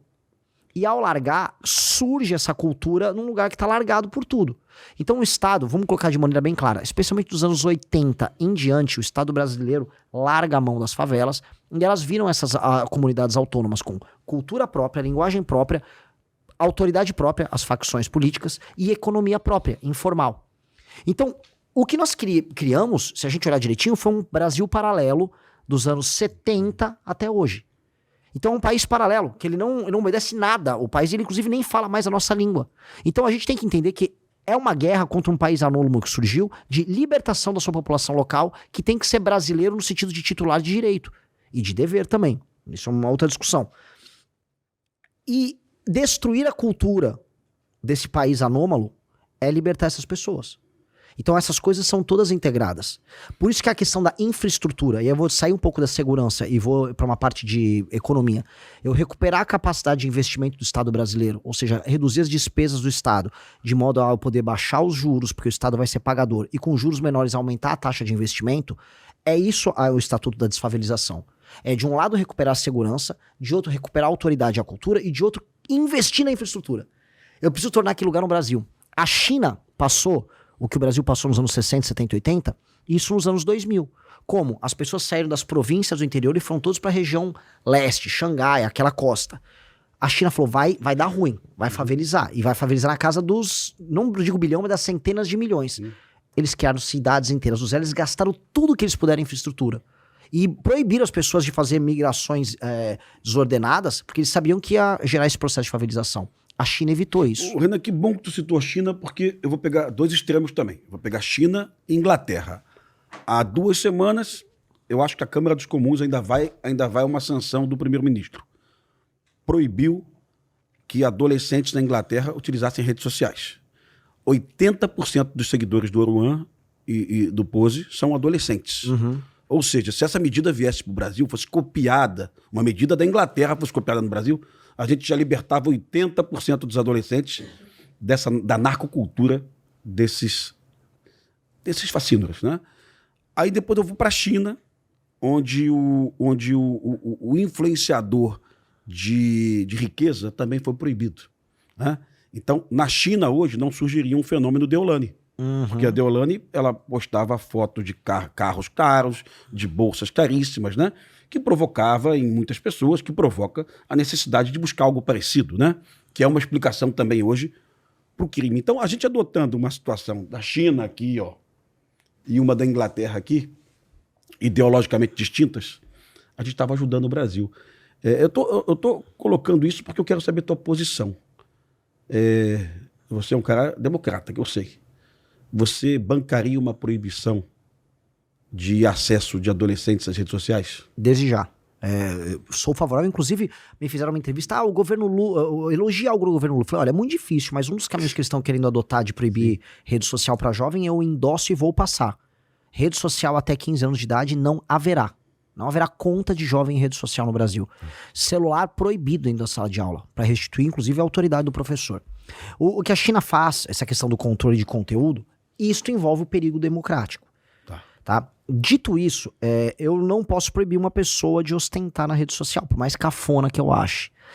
Dito isso, a ostentação por meios obscuros, venda de bet, essas rifas online, que é o que essas deulanes fazem, e promoção da cultura do tráfico, aí eu proíbo. Aí tu entrou num assunto aqui que eu perguntei pro Zema, pro Caiado, e gostaria que tivesse um debate presidencial. Temos 2 dramas no Brasil hoje, que é o da segurança pública, e temos o drama hoje de 25 milhões de CPF já conectados a 189 casas de bet no Brasil. Estão autorizadas, e não vou colocar a culpa no Lula não, que isso começou com Temer, passou por Bolsonaro e agora está com Lula, né? Vou ser muito, muito sincero. Sim. 189, a única grande falha do Lula, se um dia o Haddad estiver sentado aqui, eu quero saber por que o Ministério da Fazenda decretou um sigilo de 100 anos, né? Nem meu bisneto pode saber como é que foi a negociação do governo com as bets. Mas parece que eles voltaram atrás, né? Depois de uma matéria do Estadão de São Paulo. E aí eu gostaria de saber, Renan, com as bets, porque isso já virou um problema de segurança pública, de saúde pública. Sim, nós vamos acabar com as bets. Vamos acabar com a bet? Vamos acabar com a bet. E assim, os times de futebol vão reclamar muito, mas para as pessoas entenderem, quando você compra um produto de outro país, vamos supor, você comprou pela China um celular, veio da China lá o celular, você comprou, chegou na tua casa. Sim. Você comprou uma blusa, você comprou uma roupa. Há um produto que atende uma demanda e há o seu dinheiro que vai parar em outro país. Eu não vou nem falar da parte de segurança, eu não consigo conceber que o dinheiro do brasileiro vá para um aplicativo que você fica girando algoritmo para tomar o teu dinheiro, e esse dinheiro ele vai sem nenhum produto, sem nenhum serviço, ele vai direto para um paraíso fiscal de um grupo mafioso que administra... Vai pro Chipre. Exato, Chipre, mas tem e o dono são policiais expulsos de Moscou com mandado de prisão na Rússia. Exato. Que não conseguiram abrir essa mesma bet na Inglaterra, nem na Itália, nem na França, mas conseguiram estabelecer essa bet no Brasil. E vou te falar, o que esses caras fizeram no Brasil? Por que ninguém conseguiu derrubar? Porque foi o Centrão que comprou as bets. Veio a discussão, você não lembra, que queriam legalizar cassino no Brasil. Quem foi esse deputado? Ciro Nogueira, Antônio de Rueda. São esses caras. Esses caras. Esses que depois ficaram apaixonados pelo Vorcaro. Sim. Então, são esses caras. E esses caras começaram, especialmente o Ciro Nogueira, com o lobby dos cassinos. E veja, eu não tenho nada contra cassinos físicos, criar locais para receber turismo e tal. Uruguai tem, funciona, Las Vegas tem. Eu acharia pegar o sertão, o Nordeste, fazer alguma coisa similar a uma Las Vegas, acho super legal. Cassino físico, que tem hotel, restaurante. Resort. Tá tudo bem. Eu sou favorável. Não vejo problema. Agora, o cassino online, não. Então, a discussão começa com o cassino físico e ela vai parar no cassino online. E aí, o cassino online é apenas um meio de apropriação de dinheiro por parte de pessoas que não têm nenhum tipo de educação financeira. E aí, você põe... É basicamente um duto. É como se tivesse um duto saindo do seu celular, tirando o seu dinheiro e mandando para um paraíso fiscal. E aí você começou a ter as bets gringas, o jogo do tigrinho, etc.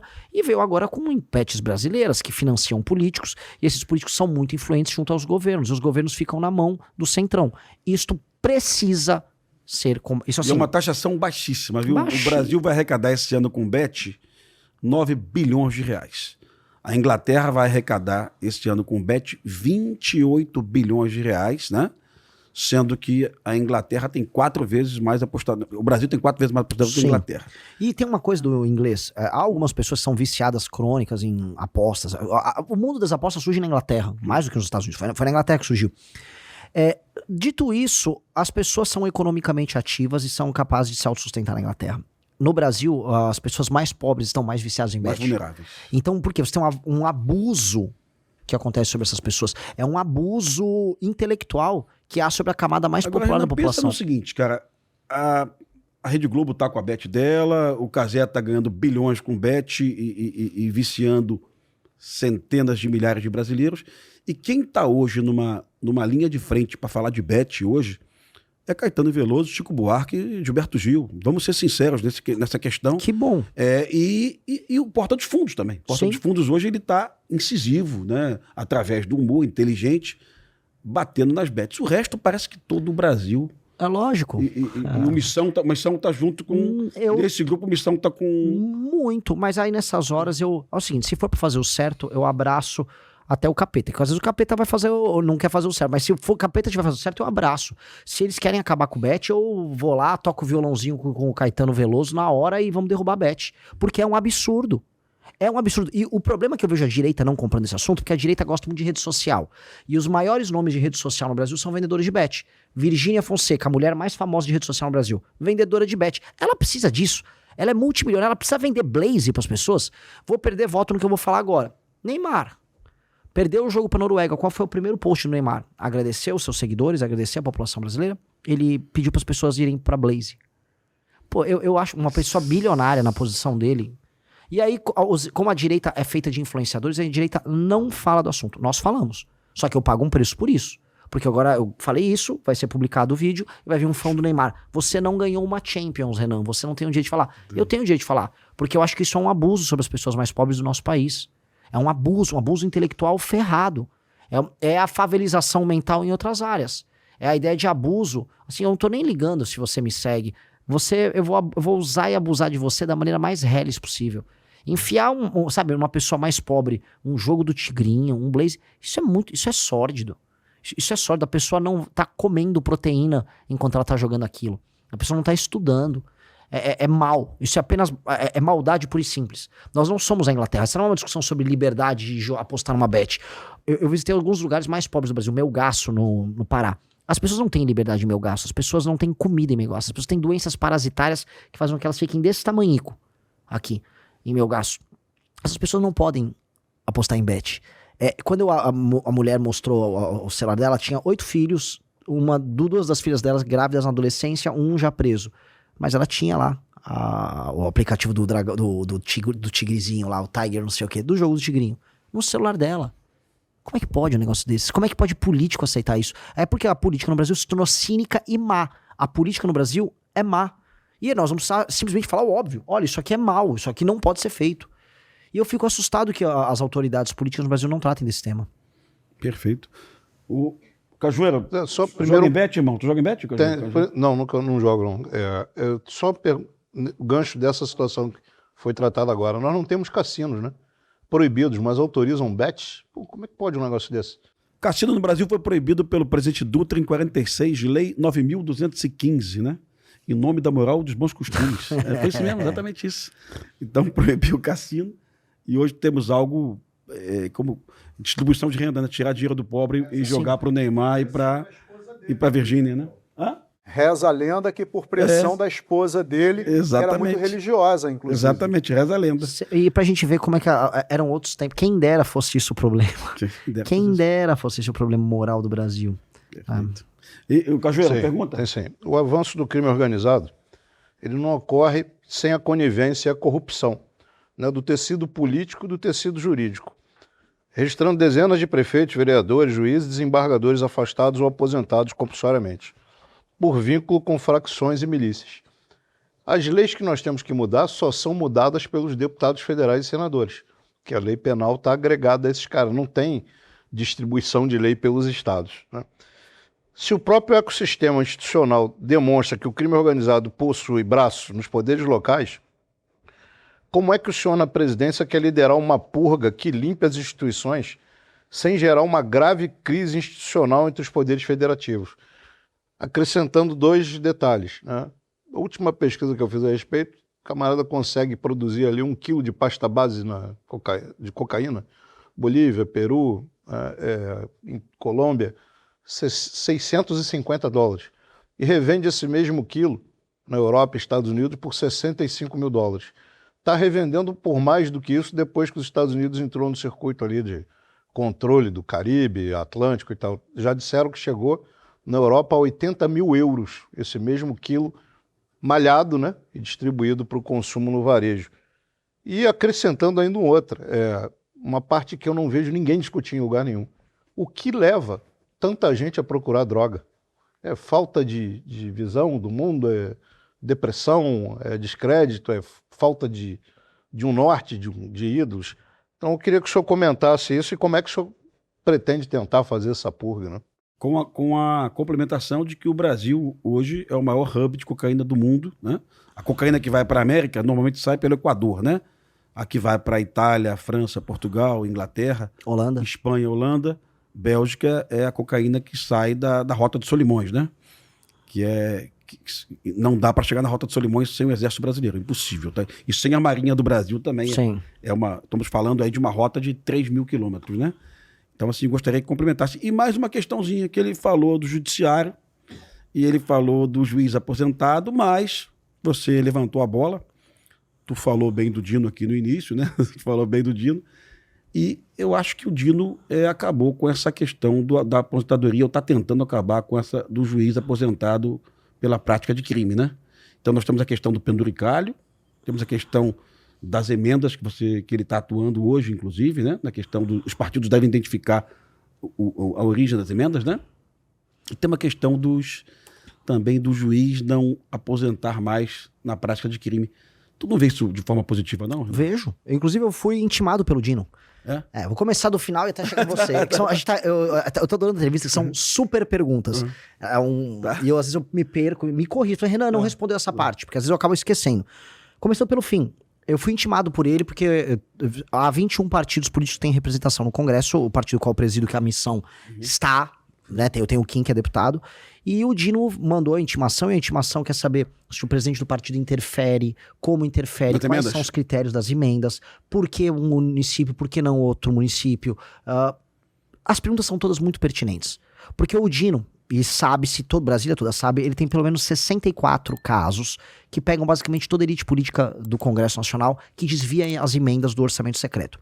Todo mundo sabe que os políticos e o grupo deles fica com 30% a 40% do valor das emendas do orçamento secreto, da emenda PIX, Brasil afora. Então é muito dinheiro. Se a gente vai falar que hoje a emenda é mais de 60 bilhões de reais, se a gente falar que uma parte importante... Assim, não é que 30% a 40% do montante total, que tem a emenda obrigatória, e tem uns políticos que não são ladrões, que não vão desviar a emenda. Mas vamos falar que no mínimo 10 bi aí, todo ano, some. É um valor assustadoramente alto. Assustadoramente alto.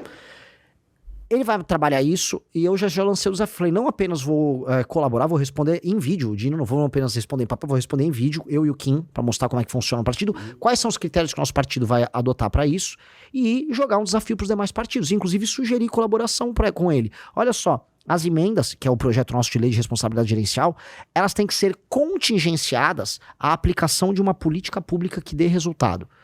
Então, se você mora num município que não tem saneamento básico, você tem que ter um plano de saneamento básico, e a emenda só vai poder ir para aquele município ou para o plano de saneamento básico ou para uma melhoria, por exemplo, na área de educação. E aí, se o prefeito bate aquela meta, ele pode receber mais emenda. Se ele não bate aquela meta, ele perde o direito político dele. Ou seja, acaba com aquela ONG do futebol que recebeu uma emenda para comprar bola de futebol que a gente não sabe. Ou como tem, por exemplo, no Maranhão, você tem os bloquetes. Você tem vários políticos que eles têm vamos dizer, pegam uns grupos que fazem o bloquete, que é tipo um paralelepípedo e vagabundo, e aí eles ficam eternamente recapeando ruas. E aí eles são donos da empresa, eles recapeam, a rua estraga em um ano, e eles botam de novo, este deputado ajudou, e ficam eternamente reinaugurando as ruas que eles mesmos destroem. Então, é muita roubalheira que tem em cima disso. O Flávio Dino tá andando nessa área, eu parabenizo ele. A parte toda também de enfrentamento penduricalhos, eu vou fazer isso via projeto de lei. Eu acho que o Congresso tem que interferir nessa atividade do Judiciário e espero contar com a colaboração dele. Por enquanto, nessas áreas, eu acho que a atuação dele é meritória. A questão também dos juízes condenados. Com certeza. E é meritória. Ele tá atuando numa área... mas ele tem interesse político. Eu tenho interesse político também. Eu quero ser presidente da República. Eu quero fazer o certo com o meu interesse político. Então, se ele estiver colaborando por aqui, eu vou colaborar com ele e ele pode ser um aliado nesses temas. Mesmo sendo de uma visão de mundo à esquerda diferente da minha. Que eu, honestamente, se você tá roubando emenda à direita e à esquerda, eu não quero saber, eu quero prender você. E se ele tá com essa visão, eu tô com essa visão também. Eu acho muito burro por parte da direita, ou da esquerda também, ficar preso nessas discussões idiotas, quando a gente pode só colaborar no que interessa. Isso aqui é claramente um tema de colaboração. Claramente. voltando agora, indo para as perguntas, que eu honestamente eu já esqueci um pedaço delas. Primeiro falando do lucro, né, que é um negócio extremamente sim. Né, $600 rentoso, para né, de $650, um quilo de pasta base de cocaína se transforma em $65 mil malhado. Para quem não conhece o termo, malhado é misturado com qualquer pó branco. Talco, farinha, né? Farinha. Pode ser farinha de trigo. mármore, farinha de trigo.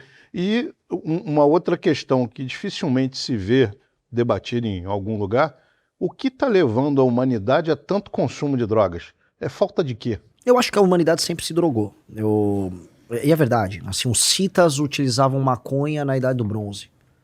Idade do Bronze não, um pouquinho depois da Idade do Bronze, mas os citas utilizavam maconha, drogas e entorpecentes mais diversos já foram utilizados, inclusive, de maneira religiosa. Acho que o ser humano é um ser curioso e isso existe quase como uma constante. E hoje, como existe um volume gigantesco de pessoas procurando se divertir, elas acabam se entretendo. Gostaria que não usasse? Gostaria. Gostaria que as pessoas não tivessem drogas que destroem elas? Com certeza. Dito isso, eu acho que isso é uma constante. É uma constante. Eu acho que dá pra coibir a maior parte dessas drogas, dá pra incentivar as pessoas a terem comportamentos com o corpo delas melhor, o autocuidado, e você ter, vamos dizer, eu vou colocar aqui, você ter a sua expansão mental, a tentativa de ter experiências diferentes sem precisar do entorpecente. Eu sou músico, então eu consigo, através da música, tocando, fazendo improviso, participando de um show, consigo ter experiências muito melhores do que qualquer coisa que a pessoa possa ter. E acho que uma pessoa consegue isso com a endorfina do esporte. Então, sem moralismo, porque eu não sou moralista, eu me preocupo com o tema. Acho que no mundo que as coisas estão deixando de fazer sentido, as drogas serão um problema maior, até porque as pessoas vão ficar cada vez mais em casa, os trabalhos vão ser cada vez mais digitais, mas eu fazer uma análise, vamos dizer, do aumento do consumo, eu acho muito complicado porque o ser humano usa drogas desde sempre. Desde sempre. E os vestígios, os relatos das mais diferentes culturas do mundo todo são os mais diversos. São alguns até curiosos. Sobre essa questão da diferença de valor da produção, da pasta base até a exportação, é ali que eu encontro o sucesso do método do PCC.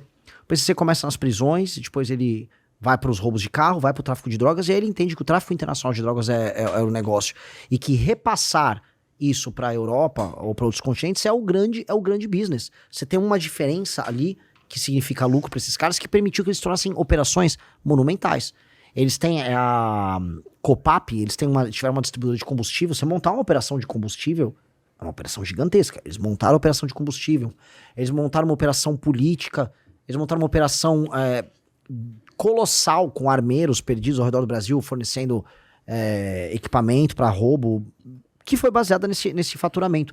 E eu acho que hoje, quebrar o PCC passa por quebrar esse método de pegar a droga que é produzida nessas outras nações da América do Sul e enviar para a Europa. Na reunião que eu tive com os embaixadores, o embaixador da Holanda, e o representante não era da Itália, foi o da Holanda. A Holanda foi assim, muito categórico sobre, olha, vocês estão mandando muita droga pra gente, a gente precisa brecar isso aqui. E ter uma cooperação internacional, com a Europa em especial, onde a gente repassa a droga, mas um dos planos nossos que está no nosso livro de propostas, que é o livro amarelo, é criar uma força comum, uma força-tarefa junto com as nações da América do Sul para a destruição do narcotráfico. E eu tenho certeza que os Estados Unidos veriam com bons olhos isso. Acho que dá para fazer uma super cooperação para a gente destruir as facções criminosas na Bolívia, no Brasil, Paraguai, Colômbia, para a gente retomar também território nesses lugares e libertar a América do Sul. O Renan, os colegas da direita, às vezes, eles não estão antenados com o que está acontecendo no mundo. Eu classifico o PCC, o Comando Vermelho, como terroristas. Eu não tenho dúvida alguma que eles praticam atos de terror, que eles utilizam de táticas terroristas e colocam o terror. Eles enfrentam o Estado Democrático de Direito. O Comando Vermelho do Rio de Janeiro metralhou escola municipal, metralhou a sede do Palácio Guanabara em 2003. Isso é terrorismo. Mas eu acompanho o caso da Lafarge na Síria, uma multinacional de cimentos francesa, que tem fábricas no Brasil, no Canadá, Estados Unidos, abriu uma fábrica na Síria e a operação ficou inviável em função do Estado Islâmico. Alguns executivos pagaram uma taxa de proteção ao Estado Islâmico. O governo americano entendeu que o Estado Islâmico era terrorista e a jurisdição de Nova York atraiu o julgamento dos executivos franceses que praticaram crime na Síria, uma taxa de proteção para o Estado Islâmico. Resultado, a França se antecipou realizou um julgamento na França, pressionado pelos Estados Unidos, condenou os executivos, mas os Estados Unidos cobrou 740 milhões de dólares de indenização e a fábrica pagou, a multinacional. Eu te contei tudo isso por quê? Vamos lá, Faria Lima.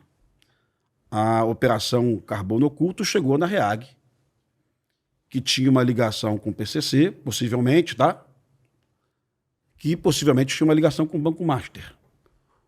Ou seja, se o PCC de fato for terrorista, utilizando a lógica Das conexões. da ali. conexão da Lafarge no Estado Islâmico, eu tenho a jurisdição de Nova York, um juiz de Nova York julgando políticos do Centrão muito em breve, porque políticos do Centrão atuaram a favor também do PT também. Nós temos a investigação do Jacques Wagner também, né? Então, será que na ideia do Brasil de apoiar, de exigir a classificação desses grupos, já vou antecipar que eu sou a favor, tá? Será que os nossos políticos estão analisando o que pode vir a acontecer daqui a 2 ou 3 anos? Você já chegou onde... Quando os Estados Unidos veio com essa conversa, Você é a favor, cara? eu acho agridoce. A resposta é agridoce, porque naturalmente eles estão aumentando os meios de ação americanos Sim. sobre a jurisdição americana sobre outras nações. Exato. Não é ele, não vão ser os Navy SEALs que vão invadir a favela aqui. Ou seja, a gente vai ficar com a externalidade, mas eles aumentam os meios de ação dele e faz sentido pra eles aumentar os meios de ação, Sim. porque eles estão projetando o poder na América Latina inteira agora. Sim. Eles querem controle do canal do Panamá, eles fizeram uma invasão na Venezuela, eles estão de olho no Brasil. Eles ameaçam o Canadá, Exatamente, Groenlândia. Groenlândia. O continente inteiro. Por quê? Porque existe uma questão geopolítica de um conflito Sim. global com a China nos próximos 50 anos. Perfeito. Então, neste desenho, eles estão aumentando os meios de ação deles. Nós não aumentamos em nada os meios de ação nossos. Eu acho legal, do ponto de vista de trazer luz ao problema, a ideia de que o Brasil, o mundo enxerga as facções criminosas no Brasil como, terrorismo. Nossa, o problema é grande. Mas institucionalmente falando, nós não ganhamos nada com isso. Inclusive não tem termo de cooperação, porque pelo que entendi a coisa sai acho que sai do FBI, vai pra CIA, alguma coisa assim, e a gente não tem os termos de cooperação da Polícia Federal com eles. Então a coisa começa a ficar solta, e quando a coisa começa a ficar solta, de fato, os Estados Unidos têm mais, eles próprios meios de ação. A gente não tem. A gente não ganhou um meio de ação a mais pra fazer nada aqui com essa história. Em breve vai ter um político... Você acompanhou a DPF 635, que eu também fui um crítico de primeiro momento. Absurdo a Suprema Corte brasileira se intrometer nas operações policiais do Rio de Janeiro. Isso, você tira a autoridade do governador. No entanto, o que eu vejo hoje é que a decisão do Alexandre de Moraes possibilitou que a Polícia Federal investigasse a Alerj E pegasse o Bacelar, o Canela, e que investigasse o governador Cláudio Castro, né? Que investigasse o Adilcinho, que é o bicheiro que vende cigarro, né? Ou seja, me parece que no final de tudo, e eu sou um crítico pesado da DPF, me parece que vai ser melhor para o povo do Rio de Janeiro, correto? Porque o TJ do Rio de Janeiro e o MP do Rio de Janeiro e a Polícia Civil do Rio de Janeiro foram incapazes de chegar nesses nomes, tá? Não vou dizer que foi por corrupção, não, mas foram incapazes, não chegaram, né? Então hoje essa pressão em cima da Alerj no Rio de Janeiro, deputados presos, presidente da casa preso, é em função da decisão do Alexandre de Moraes da DPF. Já pensou nisso, né, Renan? Sim, isso é o elemento positivo enquanto externalidade dela. A questão toda é, se no meu governo eu for fazer as minhas operações, eu não quero ser obstado por ela. Perfeito. Eu não pretendo e não serei obstado por ela. Essa externalidade positiva em que o elemento estadual, que é absolutamente corrompido aqui no Rio de Janeiro, perde os meios de ação, passa a ser investigado pela PF, isso foi maravilhoso. Inclusive, não sei como o senhor Flávio Bolsonaro fará a campanha de agora em diante, porque eu, no caso dele, estaria temendo ser arrolado aí nessa história toda, dado que ele era parceiro político de todos eles. Fica o recado pra ele ali. Dito isso, esse é um elemento positivo. Agora, eu acho que cavucando qualquer coisa aqui no Rio de Janeiro vai sair bombas em todas as áreas, em todos os temas. Agora o que eu quero saber é que eu te pedi lá no início, irmão. Quem é Renan, cara? Qual é a trajetória do Renan, além de músico, de uma liderança política? Você é o presidente do Missão, cara? Sou. Além de ser presidente do Missão, Porra, da onde surgiu esse cara, esse Renan, meu irmão? Vamos lá, pra vocês entenderem a alma, a cabeça e a história. Eu tenho 42 anos, eu nasci num bairro de classe média de São Paulo, a Moca. Moca talvez lembre o que era antigamente o bairro da Tijuca, talvez aqui no Rio de Janeiro. Era um bairro de operário italiano, meu pai advogado, minha mãe psicóloga. Sempre fui um grande aluno na escola, meu pai ficava falando muito de história comigo, então eu adorava história militar, é uma coisa que eu... Alexandre o Grande, Roma, sempre fui apaixonado. Minha mãe sempre muito dura comigo para ser um bom aluno, então sempre tirei notas altas na escola. Era uma criança muito tímida, eu era muito, muito tímido. Alguns professores achavam que era esquisito, até meio autista, mas era uma criança funcional. Passo na faculdade de Direito da USP, em 2000 e... Vestibular difícil da porra, né? Difícil. Não sei como é que é hoje, era um vestibular de humanas mais difícil para entrar. Lá eu tive aula com o Alexandre de Moraes, Lewandowski, conheci a Janina Pascoal, Roberto Eros Grau, Miguel Reale, conheci muita Teve gente. nota boa lá, cara? Na São Fran, não. Não? Não, porque eu comecei a fazer política, comecei a trabalhar e odiei a faculdade. Arrumei briga com os professores. Eu era um aluno fura-greve, então tinha greve de estudante, eu arrumava briga com os estudantes. Mas eu aprendi muito lá. Lá foi uma escola de política e uma escola também de direito fabulosa naquele período. Mas eu larguei e queria virar empresário. Viro empresário, começo a trabalhar com recuperação de empresa. E por que começo a virar empresário rápido? Meu pai me falava muito à época, Renan, você é um menino muito inteligente, mas você é muito fraco. E é muito ruim ouvir isso, né? Então eu tocava, escrevia, sempre fui bom na parte de escrever e tal. Mas Renan, vai encarar um sindicato numa empresa que tá fechada agora. Vai ficar no banco de réus numa ação trabalhista. Vai virar homem, vai virar cascudo. Meu pai sempre foi um cara muito cascudo. E aí eu começo, primeiro aprendo um pouco com ele, depois eu começo a trabalhar com vendas, aprendo a lidar com vendedor, começo a trabalhar com projeto, com RH, com a parte financeira, lidar com factory, que a empresa que tá quebrada, você tem que lidar com factory, com a agiota, com as dívidas que o dono anterior contraía. Então eu aprendi muito, gerei casca, acabo virando um empresário, ali com meus 25, 26 anos, já para 2009, 2010, pego uma cancha, começo a ir bem. E aí tem um evento que eu prometi que eu ia contar aqui, que é bem interessante, que tem a ver com questão de segurança, que é um caso de achaque policiais civis lá em São Paulo, que me fez criar um MBL. Eu já era uma pessoa mais à direita, por questões próprias, particulares, mas um belo dia eu tava com meu pai, na empresa que meu pai tocava, não a minha, e aí eu tava com ele recebendo uma visita de clientes, fornecedores de tinta em pó. E aí aparece um monte de cara da Polícia Civil com uma foto do meu pai. Polícia, quem é Mário? Mário era o meu pai, né? Quem é Mário é engraçado, né? Porque ele te pegou atrás do armário, mas... Pega o meu pai, aí um sujeito chamado Ricardo, um armário gigantesco. Aqui você é acusado de tráfico de drogas, não sei o que, não entendi nada. Aí sai um sujeito que parecia um bandido, parecia um Oruan da vida, vem com um tijolo, não sabia identificar o que era. Aqui, ó, pegou flagrante e tal, leva ele preso. Aí levaram meu pai, detido pra delegacia, pra narcóticos de Jundiaí, e me fecham numa sala e falam, ó, você tem um advogado aqui da cidade? Chama um advogado da cidade, tem um nome aqui, eu tinha um que era da cidade, põe ele pra vir conversar com a gente, vamos ver o que teu pai aprontou e tal. Falei, entendi, isso aqui é um achaque, né? Fui pra delegacia e eles queriam 300 mil reais pra liberar meu pai.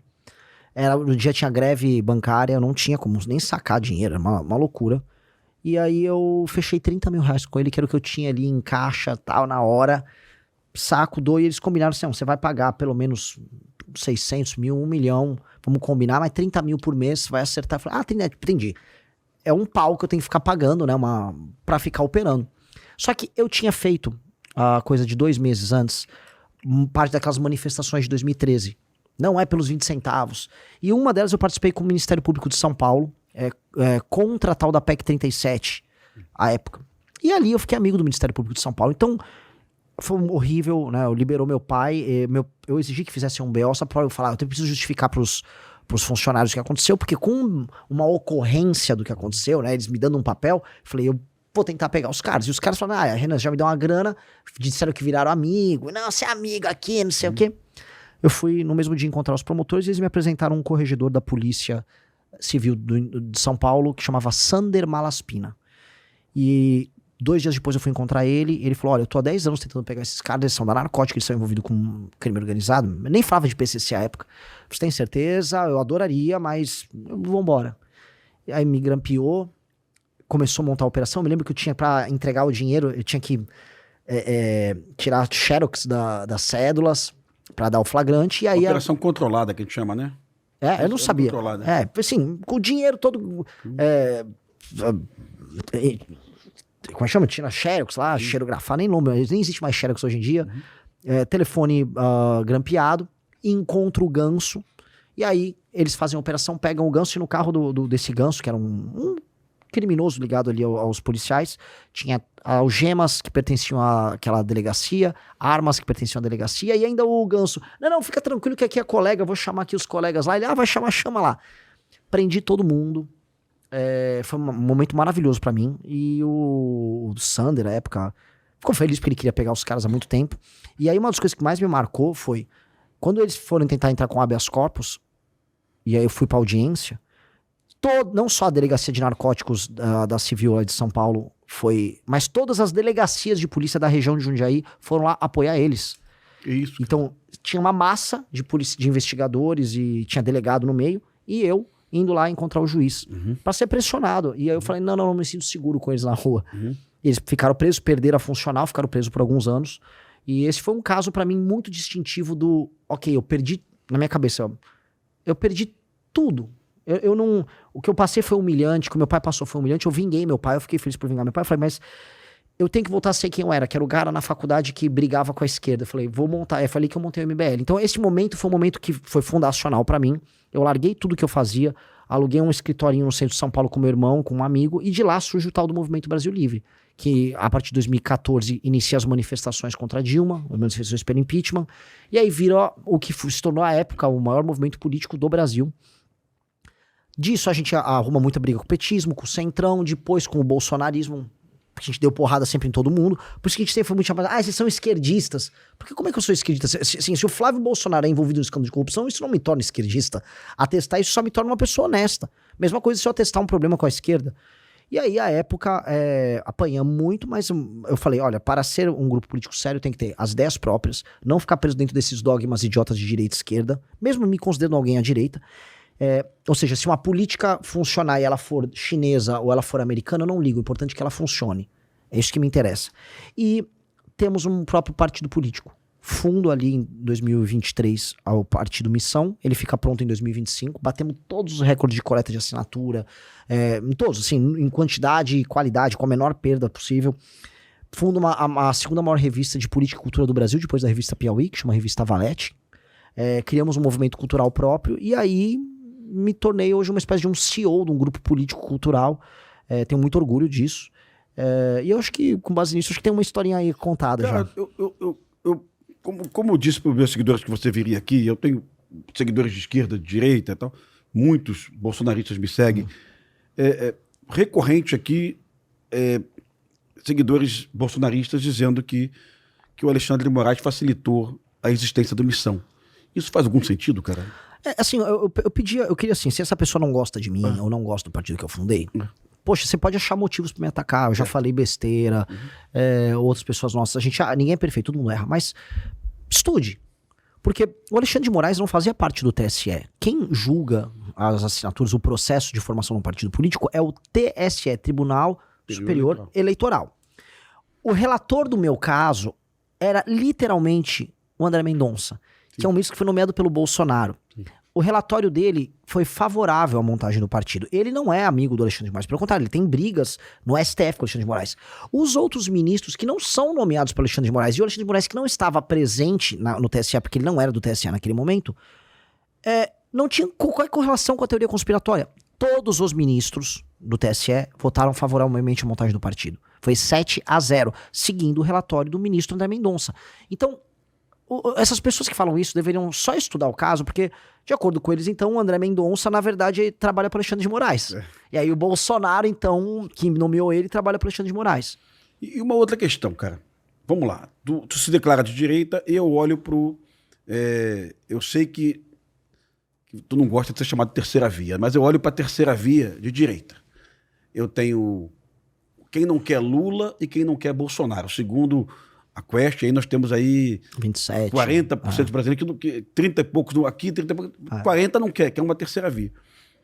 Mas eu tenho o Caiado, que tem muita experiência governando Goiás. O IDEB de Goiás aí ficou o melhor do Brasil, né? Recentemente, a menor taxa de evasão de escola, redução do crime. Eu tenho o Zema, que pegou um estado falido, que Minas Gerais falido, quebrado pelo PT, com salários atrasados, cada um desses com 2 mandatos. E eu tenho o Renan, que é empresário, é músico, mas não tem experiência como governador. E aí, camarada, tá em situação desigual. Por que eu vou escolher Renan e não vou escolher Caiado e Zema?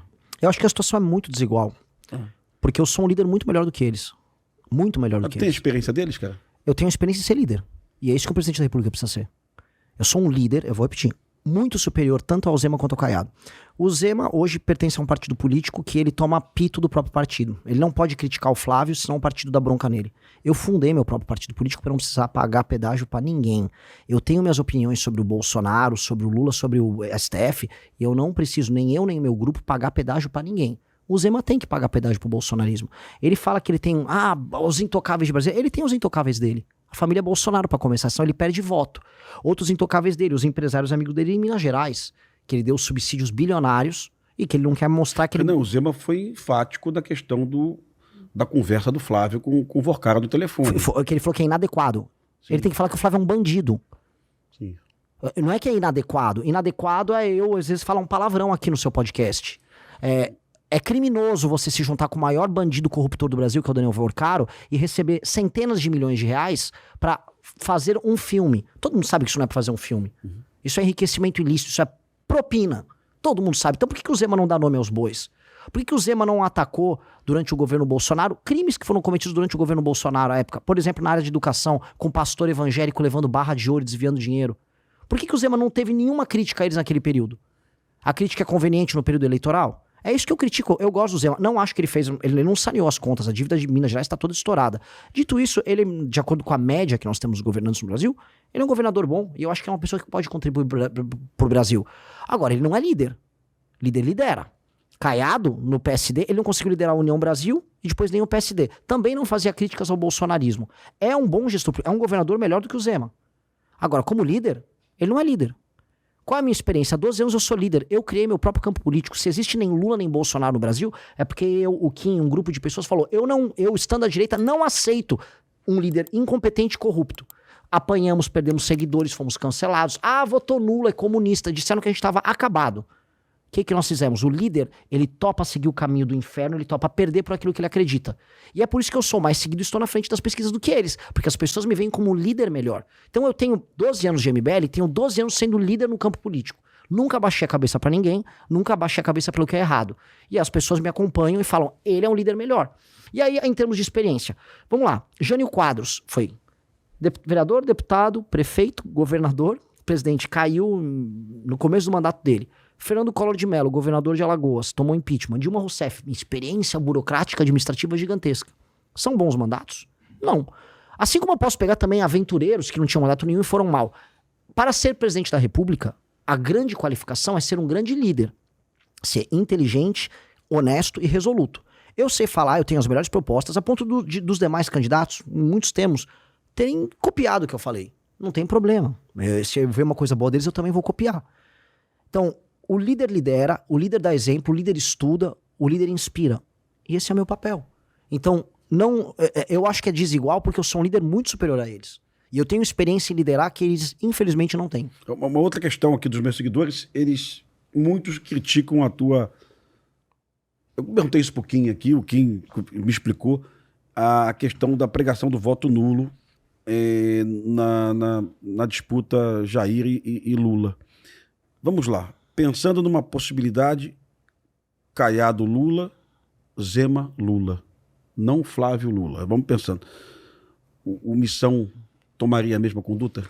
Eu vou colocar as coisas nos seguintes termos. Eu não posso responder essa pergunta aqui porque isso pressupõe que eu perdi. Tá. E um líder não pode inspirar as pessoas a ir pra uma batalha derrotada.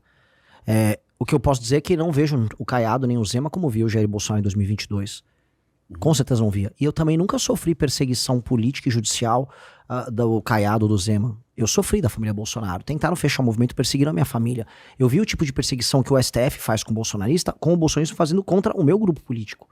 Eu vi o que a minha mãe chorar achando que ia ser presa nessas operações que eles fizeram contra nós em 2020, no meio da pandemia. Foi um negócio muito pesado. Um dia eu posso contar em detalhes, isso é bem público. E eu não acho que isso é uma postura de um bom líder que o Bolsonaro fez conosco. Eu acho que o Bolsonaro errou em muitos termos. Eu acho que o Centrão tá mandando no Brasil, o crime organizado e o STF ficaram tão poderosos por conta da fraqueza do Bolsonaro na defesa da corrupção do filho dele, Flávio. E eu tornar isso público não me torna mais fraco, não me torna traidor da direita. Muito pelo contrário. O Lula hoje quer que o Flávio seja candidato porque o Lula ganha do Flávio no segundo turno. Então o bolsonarismo é o maior aliado do lulismo nesse sentido.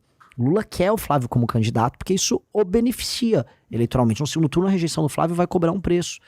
E eu denunciar isso não deveria me tornar um esquerdista. Então, quando a gente pregou o voto nulo, a gente está avisando para o nosso eleitor.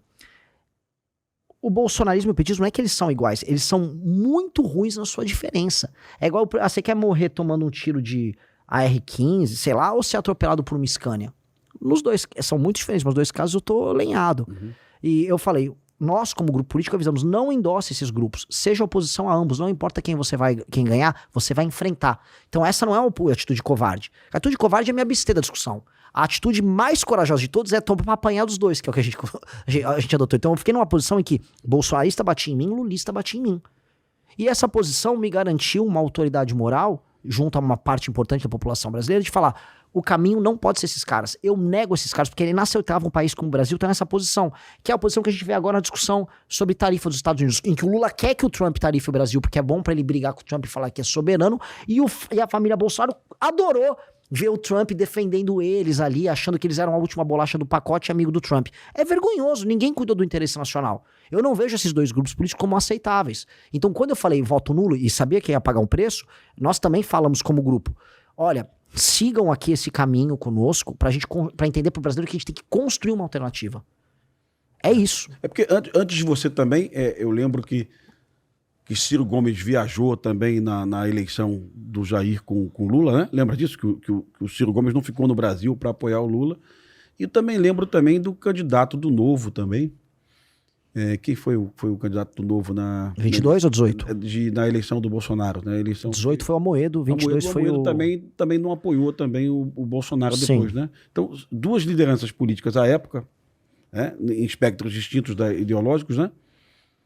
Tiveram a mesma atitude, não verbalizá-la, não foram para a rede social pedir o voto nulo, né? Mas eu compreendo. O Chau, pergunta? Sim, tenho. Mas eu queria voltar para o tema segurança pública. Porra, por gentileza. Nossa missão aqui achei até interessante. Eu não nego que eu enxergo coerência na fala do candidato. Mas tu votaria nulo? Eu já votei nulo, Pimentel. Eu acho que as pessoas têm preconceito com voto nulo, né? A meu ver, o voto branco é o voto do tanto faz, para mim qualquer um, e o voto nulo é não tanto faz não, para mim nenhum. Então, acho que as pessoas têm o direito de votar nulo. E eu respeito isso, respeito coerência, independente de concordar ou discordar. Mas eu queria voltar para o campo da segurança pública, candidato. Primeiro, o senhor fala no Ministério da Segurança Pública. E eu fiz essa mesma pergunta para o Caiado, e ele, ou por desconhecimento, ou por não ter entendido, mas é de uma certa forma algo que a gente até falou no início, que é a questão da padronização. Mas aqui eu não falo de padronização de polícias, eu falo de padronização de procedimentos. Por exemplo, é perfeitamente possível que eu, aqui no Rio de Janeiro, pratique um crime, vá para São Paulo e com a minha certidão de nascimento verdadeira, não é uma certidão falsa não, lá em São Paulo eu tiro uma identidade de São Paulo. Porque São Paulo e Rio, São Paulo não vai perguntar mas tem a carteira, o Caiado não entendeu isso, lembra, Pimentel? Mas agora os estados, porque agora tem a carteira de identidade nacional, é verdade, tem a carteira de identidade nacional, mas os estados emitem as carteiras de identidade nacional e elas não trocam informação. E acredita em mim, porque de investigação eu entendo um cadinho, isso é um pesadelo. Para não falar, né, coronel, o sujeito que sai de São Paulo vem aqui para o Rio com a identidade falsa, com uma carteira, com uma certidão de nascimento falsa, ele tira uma carteira de identidade. Algo básico, né? Checar digitais.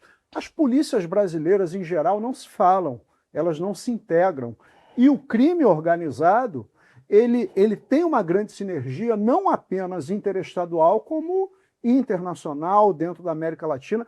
Essa é uma grande questão que depende de um Ministério da Segurança Pública exigir dos estados integração de banco de dados. Eu lhe dou um exemplo.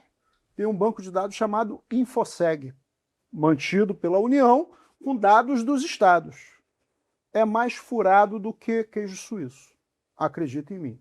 Então esse é o primeiro ponto, né? Se eleito, e aí a gente sabe, né, os estados têm as competências, têm as suas polícias, mas a União tem uma força muito grande, porque a União repassa dinheiro do Fundo Nacional de Segurança Pública para as polícias estaduais. O senhor pretende mexer nesse vespeiro que é exigir uma padronização das polícias? Segundo ponto, ainda à luz da questão do Ministério da Segurança Pública. A gente tem questões aí que são corporativistas institucionais.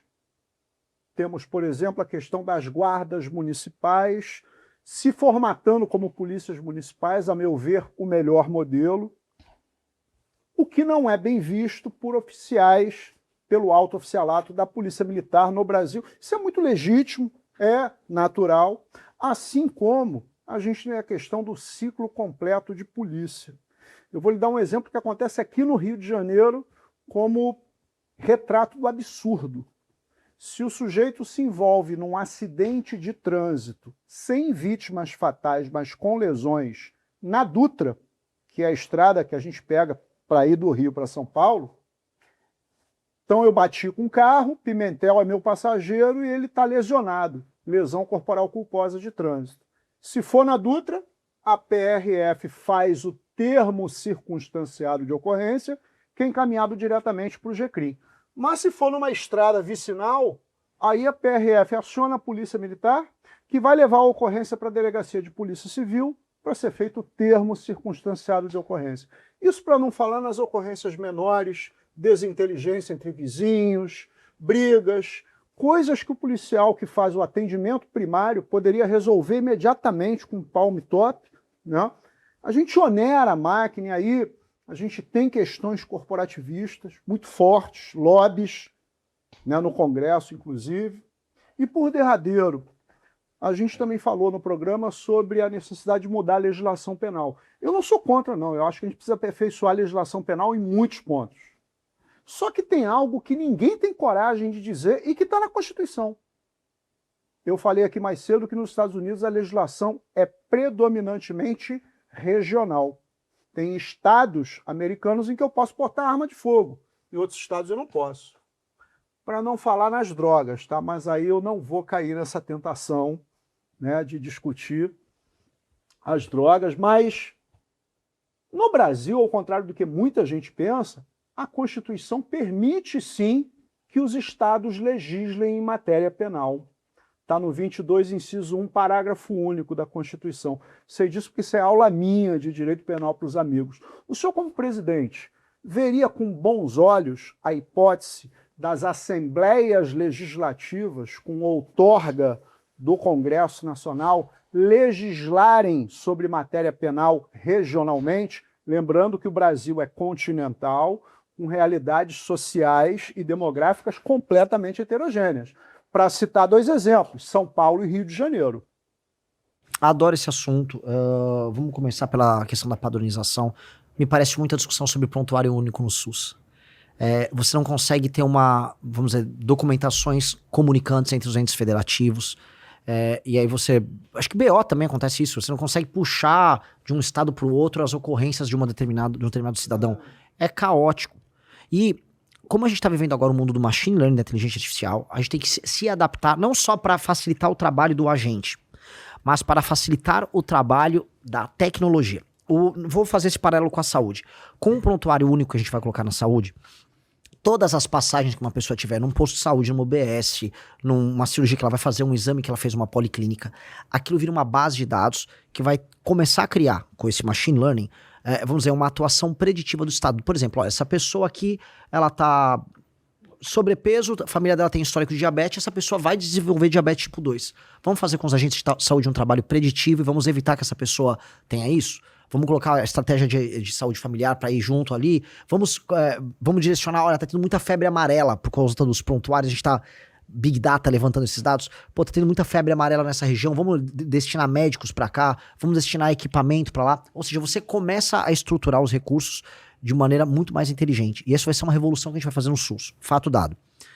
Mesma coisa na parte de segurança pública, quando você tiver, vamos dizer, uma parametrização de todos os documentos entre todos os estados e o uso da inteligência artificial e o uso do machine learning para você trabalhar Big Data. Ocorrente de determinados casos, padrões, olha, certos rapazes nessa região estão cometendo certo tipo de crime e, pô, esse tipo de crime tá ligado a esse tipo de organização criminosa, vamos fazer um trabalho focado nisso aqui.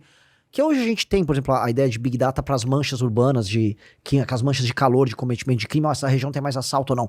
Imagina você ter isso em tempo real o tempo todo para tudo. Se você não parametrizar, você não vai conseguir colocar a tecnologia a seu favor. E isso nós temos que usar. O mundo está indo para isso e isso será muito bem-vindo em sistemas que são centralizados e unificados. Então, o SUS é centralizado e vai ser uma vantagem para a gente. Vantagem, inclusive, quando comparado com o modelo norte-americano, que é hiper descentralizado na saúde. Agora, na parte de segurança vai ter que ter algum grau de centralização também para você poder trabalhar com Big Data e ajudar todo mundo nisso. Segunda coisa, sobre legislações penais estaduais, o aumento da capacidade de agência que os estados têm sobre legislação penal. Eu já fui mais favorável à ideia de que os entes federativos, municípios e estados tivessem mais liberdade. Só que isso não representa melhores serviços públicos ou melhores políticas públicas. Eu sempre coloco a seguinte coisa, você gostaria de dar mais poder para um prefeito do Maranhão? Não. Eu não vou dar mais poder para o prefeito do Maranhão. Eu vou diminuir o poder do prefeito do Maranhão, no sentido de que ele tem que tocar só políticas públicas que funcionem, até porque nem o dinheiro é dele. O dinheiro vem de outros lugares do Brasil. Então, ele vai ter que tocar políticas muito específicas para funcionar. Você confiaria na capacidade do governador da Bahia, Jerônimo, de fazer matéria penal? Ou do governador Eumano no Ceará de produzir matéria penal? Definitivamente não. Definitivamente não. E aí eu vou entrar nesse ponto. Eu gostaria de chegar no ponto em que os entes federativos estaduais fizessem boa parte da sua legislação penal. Só que antes nós temos que fazer essa limpa, essa desconstrução do crime organizado. E nós temos que partir de um sarrafo muito alto em termos de matéria penal. Eu estou com um sarrafo alto e aí eu dou uma liberdade discricionária para cada estado para poder atuar em algumas matérias. Porque nós sabemos que pode acontecer em alguns lugares. Lugares de fronteira com um determinado tipo de ocorrência, pode ter um determinado lobby que favoreça um determinado setor e a criminalidade aumenta para esse setor. Lugares em que tem portos para você escoar uma droga, você pode ter um determinado tipo de legislação, um determinado tipo de lobby.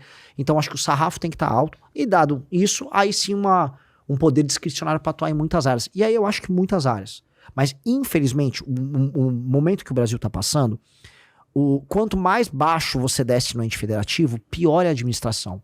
E eu estou vendo isso acontecer nos municípios e nos estados. Eu sou favorável de uma intervenção federal em muitos estados brasileiros, que estão numa situação grotesca. E, eventualmente, aqui no Rio de Janeiro, que já está numa situação de perdição. Agora, o Amapá está numa situação de desespero. O Acre, Maranhão, situação de descalabro de direitos humanos, as pessoas vivem muito mal no Maranhão. Crime organizado avançando, Ceará na questão do crime organizado. Ou seja, o que está faltando hoje, nesse instante, fotografia do momento, é aumento do poder central do governo federal, do poder executivo do governo federal, para fazer as coisas voltarem a acontecer com normalidade. Arrumamos isso, criamos um capital humano, arrumamos a nossa própria democracia, é uma pena que talvez não dê tempo de eu falar disso, que é a lei de responsabilidade gerencial, aí eu outorgue poder para os entes federativos. E aí eles vão poder produzir isso. Hoje, na minha visão, me desculpe até discordar, é ilusão da nossa parte imaginar que isso vai funcionar bem. Infelizmente. Eu compreendo isso no que se refere a Rio de Janeiro, viu? Rio de Janeiro hoje nós estamos vivendo uma crise com postos de gasolina. Boa parte dos postos com gasolina adulterada, uma máfia da máfia do combustível, né? Identificada pela prefeitura, não pela ANP, não pela Polícia Civil do Estado. Eu vi isso. Aliás, tem um rapaz que produz vídeos maravilhosos. Muito bom isso. O episódio dele. Hã? Sim. Eu sei, mas eu vou colocar isso porque se hoje nossos deputados legislassem sobre crime no Rio de Janeiro, eles iam mudar a lei do crime de combustível para proteger seus postos de gasolina. Olha como é perigoso isso. Mas, Renan, eu peço que você... Primeiro, cara, muito obrigado. Sempre que eu sento um cara novo aqui, a gente aprende muito. E eu comecei a te seguir há pouco tempo aí, vendo teus vídeos, que, aliás, são... O primeiro vídeo que eu vi teu foi do Ceará. De lá tu viu, você foi fazer uma visita lá, e já tem talvez uns 8 meses, talvez, sim, né? Aí eu comecei a te acompanhar com carinho, ver o que você estava falando, se a gente estava sintonizado de alguma forma. E te conheci hoje verdadeiramente aqui. Descobri quem é Renan, o Kim tinha me adiantado, surpreender. Aliás, o Busnello também veio aqui e falou a mesma coisa. Então, cara, estou muito feliz com a tua vida, mas queria que tu fizesse uma consideração final, cara. Assim, olhando ali, falasse pro... Tu é pré-candidato. E falasse algo que eu esqueci de perguntar a outros pré-candidatos. Me fala um pouquinho do teu vice, cara. O eleitor não pode acreditar num candidato sem saber de onde que ele trouxe o vice dele. Né? Perfeito. Nos estados também, na federação, né? Exato. E vou avisar pro pessoal. Foi a escolha quase sentimental no meu vice. Foi a escolha intuitiva. Lógico que o Haroldo Medina, que é o meu vice, é um policial do Rio Grande do Sul, aposentado. Da capital, cara? De Porto Alegre. Na verdade, é de Canoas, é da região metropolitana. Né? Na área nem por ele, é Brigada Militar. Né? Ele já estava num possível rol de escolha. Eu adoraria que o Busnello fosse meu vice também, mas ele tem outra missão pra tocar. Amanhã saberemos. Amanhã, né, no dia que eu estou gravando. Uhum. Sim, por isso que eu falei isso agora. Mas, verdade, o Busnello já é nosso candidato ao governo aqui do Rio de Janeiro. Então, mas adoraria que ele fosse. Então, eu tinha um hall de pessoas, e o Haroldo era uma dessas pessoas. E aí, num dos eventos que eu estava fazendo lá no Rio Grande do Sul, junto com o Haroldo conta uma história em que havia um sequestro que estava acontecendo lá no Rio Grande do Sul. Nesse sequestro, havia uma vítima mulher. Ele convence o sequestrador a trocar de lugar com a vítima e ir lá, com a arma na cabeça, ele convence o sequestrador a abandonar o sequestro, a se entregar para a polícia. E ele recebeu, pelo governo do Rio Grande do Sul, uma medalha ali, por conta da bravura que ele teve na atuação. E aí, ele, no meio desse evento, ele tira essa medalha e ele fala: essa medalha vai pra você, Renan. Você falou: eu não mereço isso, de maneira alguma. Ele falou: você merece. Eu falei: é ele. Foi bem intuitivo, porque a maior parte das escolhas são feitas com base em estratégias ou conchavos. Eu queria uma pessoa boa que eu possa confiar e trabalhar e que tenha os valores no lugar certo e que seja diferente de mim. Então ele tem que ter os meus valores, mas ele tem que ser muito diferente de mim. Então, ele é mais velho do que eu. Ele foi bolsonarista por muito tempo. É uma pessoa do Rio Grande do Sul. Ele tem o jeito de falar muito diferente de mim. Mas o coração dos dois está mais ou menos no mesmo lugar, que é isso que importa. Se eu morro, se eu tomo impeachment, ele vai assumir, ele vai tocar o mesmo projeto. E é isso que é o importante. Pô, que legal, cara. E o Busnello falou algo aqui que... Vou chamar ele de novo aqui, porque ele veio aqui como pré-candidato a vice-governador. O Busnello falou aqui: Pimentel, caso seja eleito, não vou despachar no Palácio Guanabara. O governo do estado vai ter sede no Complexo do Alemão, né? Eu achei isso de uma coragem da porra, porque que seria algo realmente, algo muito importante, né? Que o governo estadual, que a sede do governo estadual ocupasse um local, já seria a primeira retomada de um território, né? Vai ser difícil cumprir essa promessa, mas seria muito legal, né, cara? Seria de um simbolismo extremo. Então, considera mais alguma consideração aí, Renan? Consideração, primeiro, agradecer demais a você. Agradecer você demais de anos do teu trabalho, do teu esclarecimento. Tu viu Tropa de Elite, cara? Óbvio. Pirata ou tu viu no cinema? Primeiro eu vi Piratas, confesso. Assim como todo o Brasil, eu vi Pirata. O segundo eu vi no cinema. Confesso, temos que confessar. Aqui estou para falar verdades. 88 milhões de brasileiros viram Pirata. Mas assim, a tua participação no debate público é muito sóbria. Porque a coisa mais fácil hoje em matéria de segurança, se você ligar a TV Câmara e abrir a comissão de segurança, é só palhaço que tem ali. Os caras gritando pra lá e pra cá. E ali a esquerda também com as ideias bizarras. E você percebe que aquilo é só um circo. E tratar de segurança de maneira sóbria é fundamental. Porque a gente precisa de energia pra derrotar o crime, mas a gente precisa de inteligência pra derrotar de maneira duradoura. Então, tá aqui contigo é uma coisa que, sei lá, eu acho tudo muito estranho pra mim. Eu tá conseguindo construir, chegar nesse momento, eu fico muito honrado. E pras pessoas que nos ouvem, o que eu falo pra tu, tô no Rio de Janeiro. Se há um lugar em que as pessoas perdem a esperança, é no Rio de Janeiro. Rio de Janeiro é um lugar das esperanças destruídas. E o Rio de Janeiro tem um potencial colossal de ser a maior cidade do tal do sul global, a cidade mais importante do sul global, um lugar que une um universo tropical poderosíssimo com o Ocidente e sul global totalmente misturado.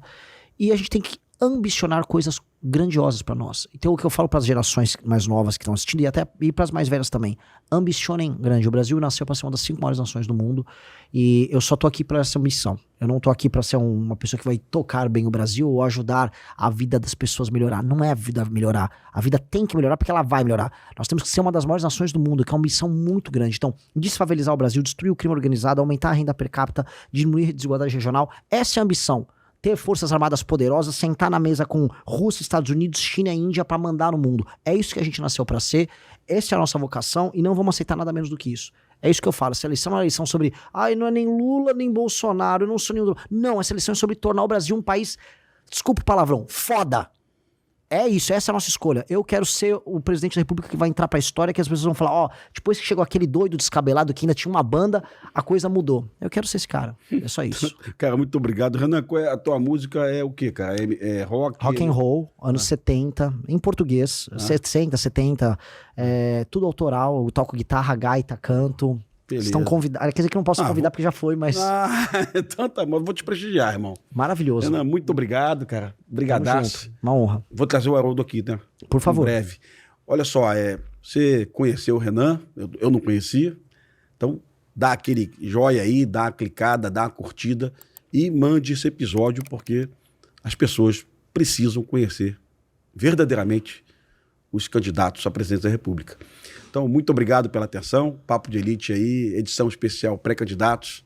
Força e honra, vai e vença. Muito obrigado.